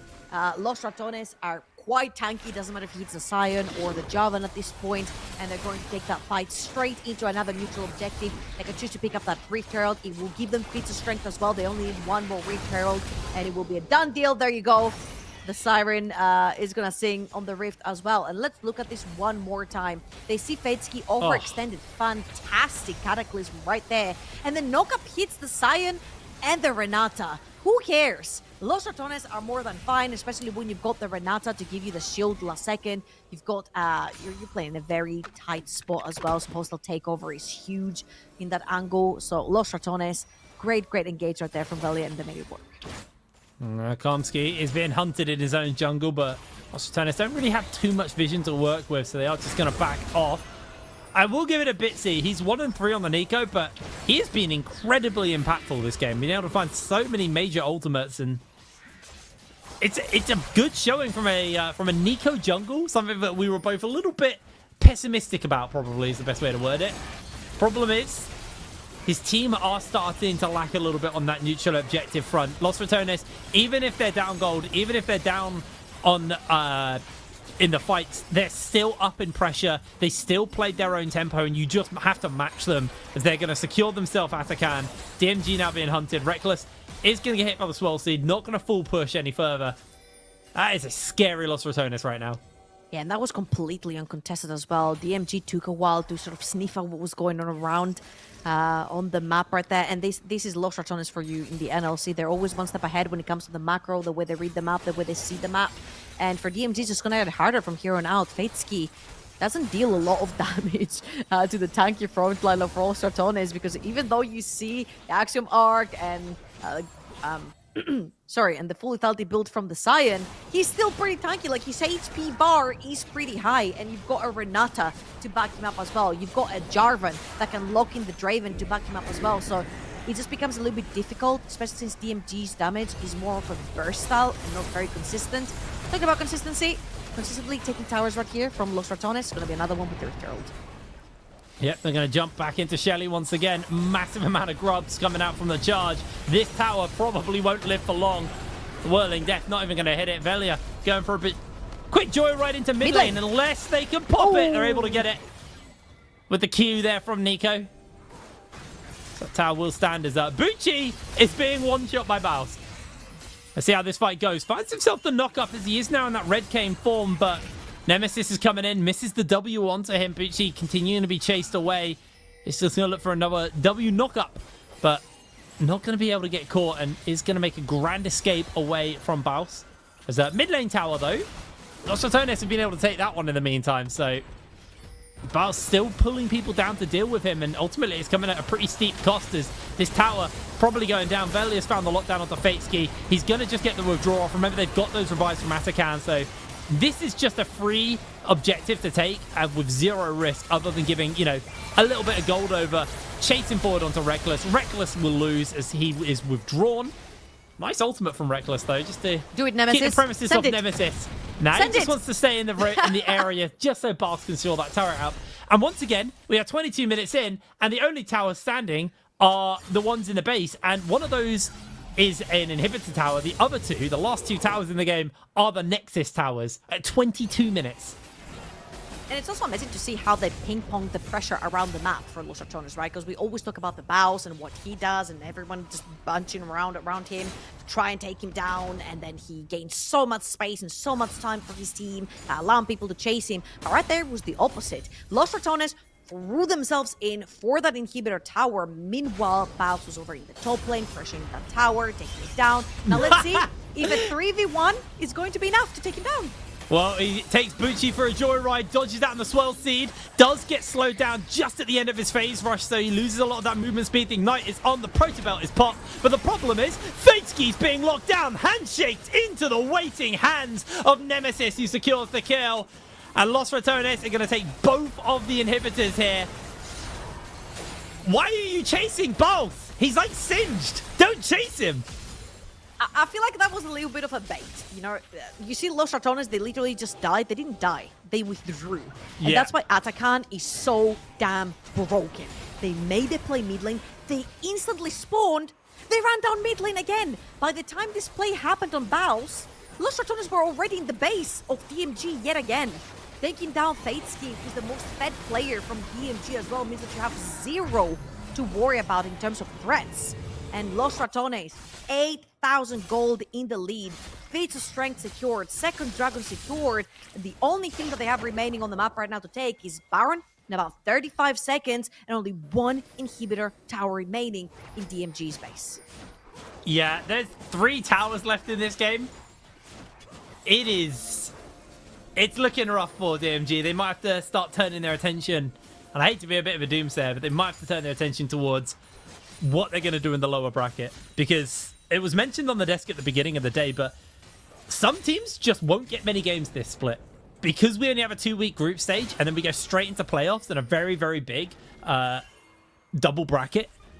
You could just lose both of your first 2 best ofs in playoffs and be knocked out of the tournament immediately. Some teams are going to be in for a very short season.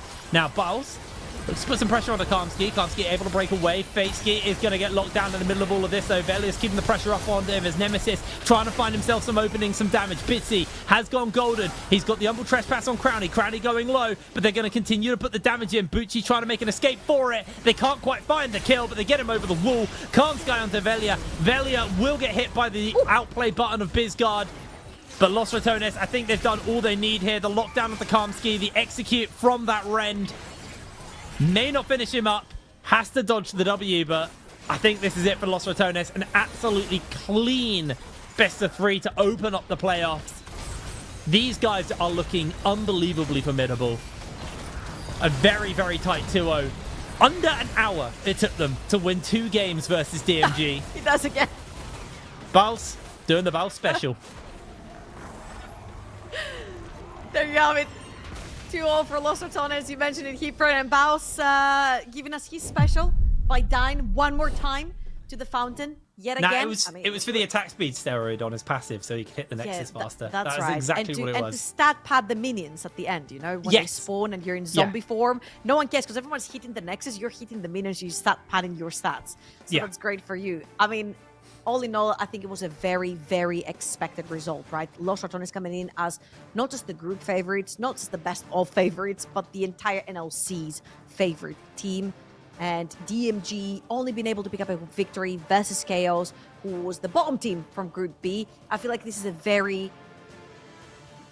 great showing, I want to say, for them, especially in game number 2. They threw some curveballs with the Nico, with the Kane. We saw the Kane towards the end as well, sneaking into the backline, getting onto Kalista. It makes you think that if this game was even, maybe the Kane could have worked, maybe the Nico in the backline could have worked, but we'll just never know, because Los Ratones were so clean, it was just never even. It was an incredibly, incredibly clean best of. Now, my main excitement is to see what Los Ratones look like versus some of our stronger teams, but we're going to have to hold on that because they have finished up this best of, and we're going to pass it over to our desk to break that down. Thank you so much, and it's a clean one for Los Ratones. I mean, DMG tried to cook, but while they're playing chess, Baus is proxying.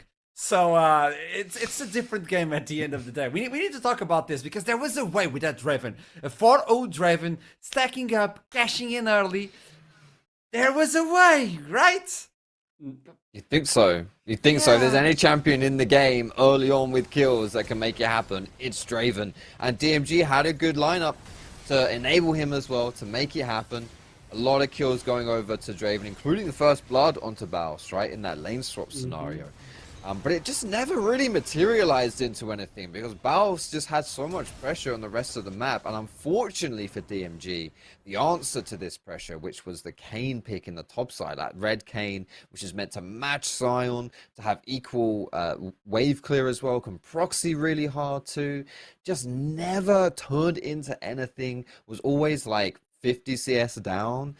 And yeah, it was basically a 4 versus 5, and then the team fights came along, and the Baus is just one-shotting people and catching Draven. Yeah, I mean, it's just gross. You just can't keep this guy down. Yeah. I mean, you're sitting there watching the game, and you keep going, it can't keep happening, and it keeps happening again and again. I mean, they tried something different, but somehow, I don't know if this is a Los Ratones mind game or whatever happened, but they kept going back to the same basics, trying to kill Baus. And what happened while they killed Baus on the top side? Well, they lost their carry in the mid lane and the game was essentially over. I mean, this game, man. I mean, this was better. There was so many improvements here from DMG. But it just proved that they were scraping the barrel in that first game. And then they took a step up the ladder. But I mean, they were only at the foot of the mountain. Still so much to go. This was, I think, the fight that really, you could say, decided it all, right? Yeah, the final fight here, 25 minutes, and just when Baron is about to spawn, you'd think they'd go for that, but no, it's the same old trap. Try killing Baus, and keep your eyes on Fateskia. He was the one who had the damage, if anyone on DMG had it, and yeah, locked up. Was going to be taken down here, Nemesis took care of him. And yeah, you can see it, Bucci's too far behind. He gets a 3-man W here soon, Bucci as well. But it doesn't matter.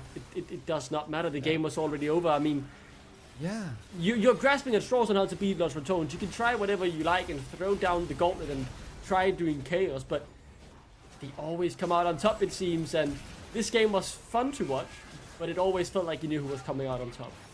There's always a mission everybody has within the fight. Velja with Nemesis taking care of Fatesky, taking away that Draven. The other half was like Sion being sneaky in the jungle, just throwing in Qs. And everybody's protecting, and now Crowny doing his damage. Everybody knew their role. It's like they communicate without even communicating, and that's a dangerous team. That's scary to play against. The MG did their best, but Foxdrop, I mean, you're the teacher.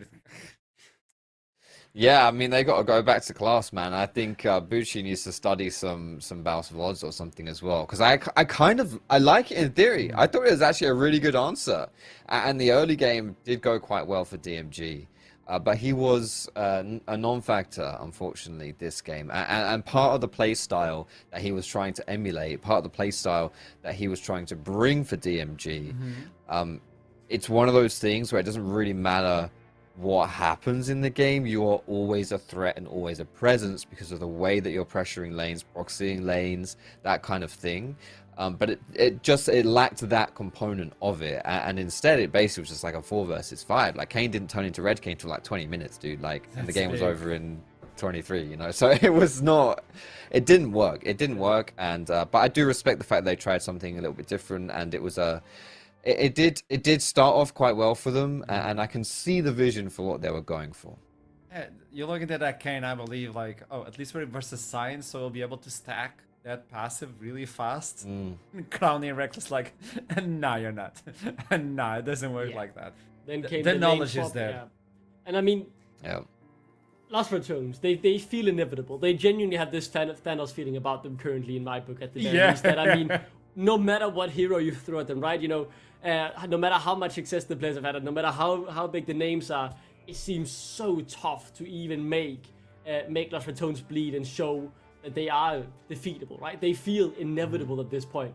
And I can't wait to see if a team, you know, can give them that loss, give them that first game defeat, or at the very least just force them out in a close fought contest in 40, 45, 50 minutes or whatever. Because so far, Lost Ratones, man, they are just pushing everyone to the wayside and way too easily. They feel inevitable. Wow, that was a lot of damage from Draven. They knew what they had to do. Just as you said, Duckling. They knew. They tried something different, but it was just not that. They have to go through the lower bracket right now, and that's their last opportunity to survive. It's going to be a tough climb. If they want to be the kings of the mountain, DMG have to find something different. For Los Ratones, as we said before, everybody knows what they need to do within the Rift. I mean, Foxy, maybe you can help me on this one. When I look into this team, usually when you have like super teams, you know what's the idea behind the team. Everybody is bringing something.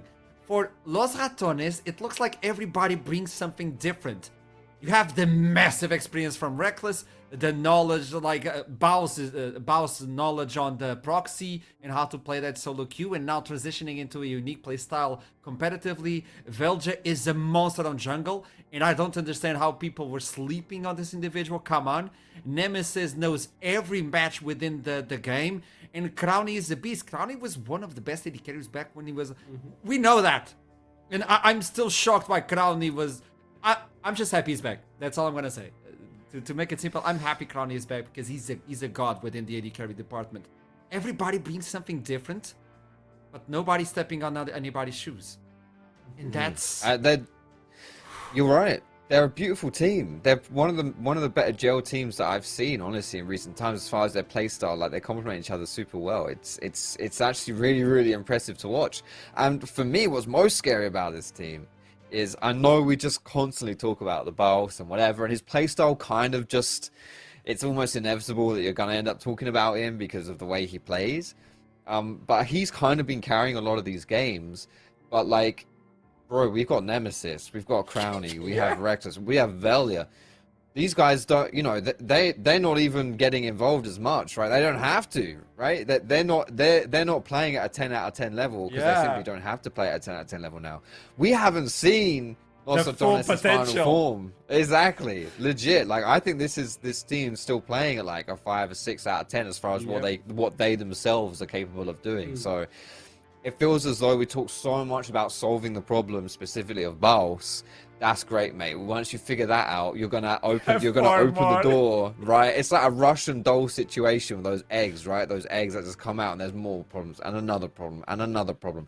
It's gonna be so hard to beat these guys in this playoffs. And even I'm getting ahead of myself here, but even in E Masters, when they get through to that, they're gonna be the team to watch. Wait, that was a hot take, because as soon as you said EU Masters, you're kind of saying that they're gonna be a top 4 minimum.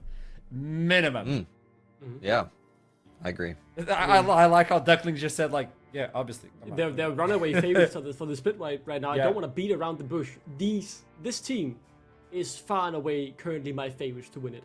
I think if teams reach their ceiling, some teams will be able to challenge them. In particular, I'm looking at Nord. I'm looking at Rudisek. They have some good individuals as well. And I'm looking at I mean, the Joker is Rich King, right? But so far, these teams are good. Los Ratones are great. And that's the big difference. They need to catch up to Los Ratones. They are the team to beat in the NLC right now. There is no doubt about it. And unless anyone steps up to their level, they'll run away with the split. I'm going to ask, because we're waiting, by the way, we're waiting for the interview. We're trying to make our best to bring in the interview. We have to do it. We have to do it. Sorry. Everybody, sorry. You want the interview. I want the interview. Everybody wants to do the interview.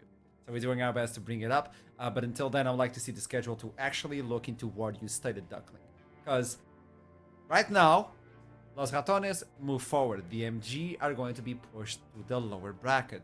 That's going to be a complicated one. And then it's going to be Ready Sack versus Bulldog afterwards. Whoever wins the second series of today will be the opponent of Los Ratones. Yeah. Will be exciting. I think BTG certainly have some strength. We can elaborate more on them later, but I think the favorites in that series undoubtedly Ready Sack as well. Ready Sack still have them much to reach on their ceiling, I want to say, but outside of the one game with Yamato Cannon playing on, they have looked very good as well. So would be interesting to see. Much more can be said on them right when we get to their series, because I still think that, I'm not so sure on Ready Sack yet. They've had some really high highs, but they haven't looked as dominant as Los Ratones. But again, that's setting the bar really high, right? So they might be, here, or here. We don't know yet. I haven't seen enough of the full-blown Ready Sack, especially because, 1 out of 4 games they're playing with Yamato Cannon. And that definitely changed how they look, because outside of that game, they've looked really good. I have to apologize to Yamato Cannon, because every single time we talk about the loss, we're like, yeah, but Yamato Cannon was dead. It's like we're just throwing a punch at Yamato Cannon. He's like, can you guys stop? I did my best, okay? I did my best. I played hard. Versus Brom as well, which is not easy. But yeah, I do believe Ready still has to unleash its final form. We might get to see it afterwards, because Bulldog is not a stepping stone. It's a really good team. They've developed more and more during the split. I do believe they don't have any more time to just work on their synergy and such. Like DMG, it was the same question. Hey, I know you have a good team, but you still don't have that synergy that Los Ratones have, or Ready has, or even Nord has. So you have to step up right now, because this is playoffs. If it was a normal league like that, 7 week where everybody plays against each other and you get the points and yada yada, maybe it would be different. Then maybe I think we should be putting the stakes differently. But right now, there's no time for that. And I think this new format is really scary as a player. And I think that's one of the reasons why I think Los Ratones coming into the split were rated as one of the favorites as well, right? Not only because they have these world-class players, but because we have been able to follow all throughout the holiday season, really, that them practicing, them being able to hit the ground running, because they've had scrims ever since the middle of November, right? They've had this time to get to know each other, to get to know their game plan and practice out in scrims. Obviously, with things could happen behind closed doors, like in many of the teams building, we don't know how much they've had to scrim or how long of a time they've had to gel together. And that's why I think, we are seeing right now, if there's one team that's above anyone else in terms of their macro, it is simply Los Ratones. That's because they've had more time to gel and more time, to get the best out of each other, right? And show each other strengths. Fox, I know. I'm getting information that's, it is with heavy burden and heart that I have to say this. We have to skip the interview. It was with the legend. I had such a good interview set up as well.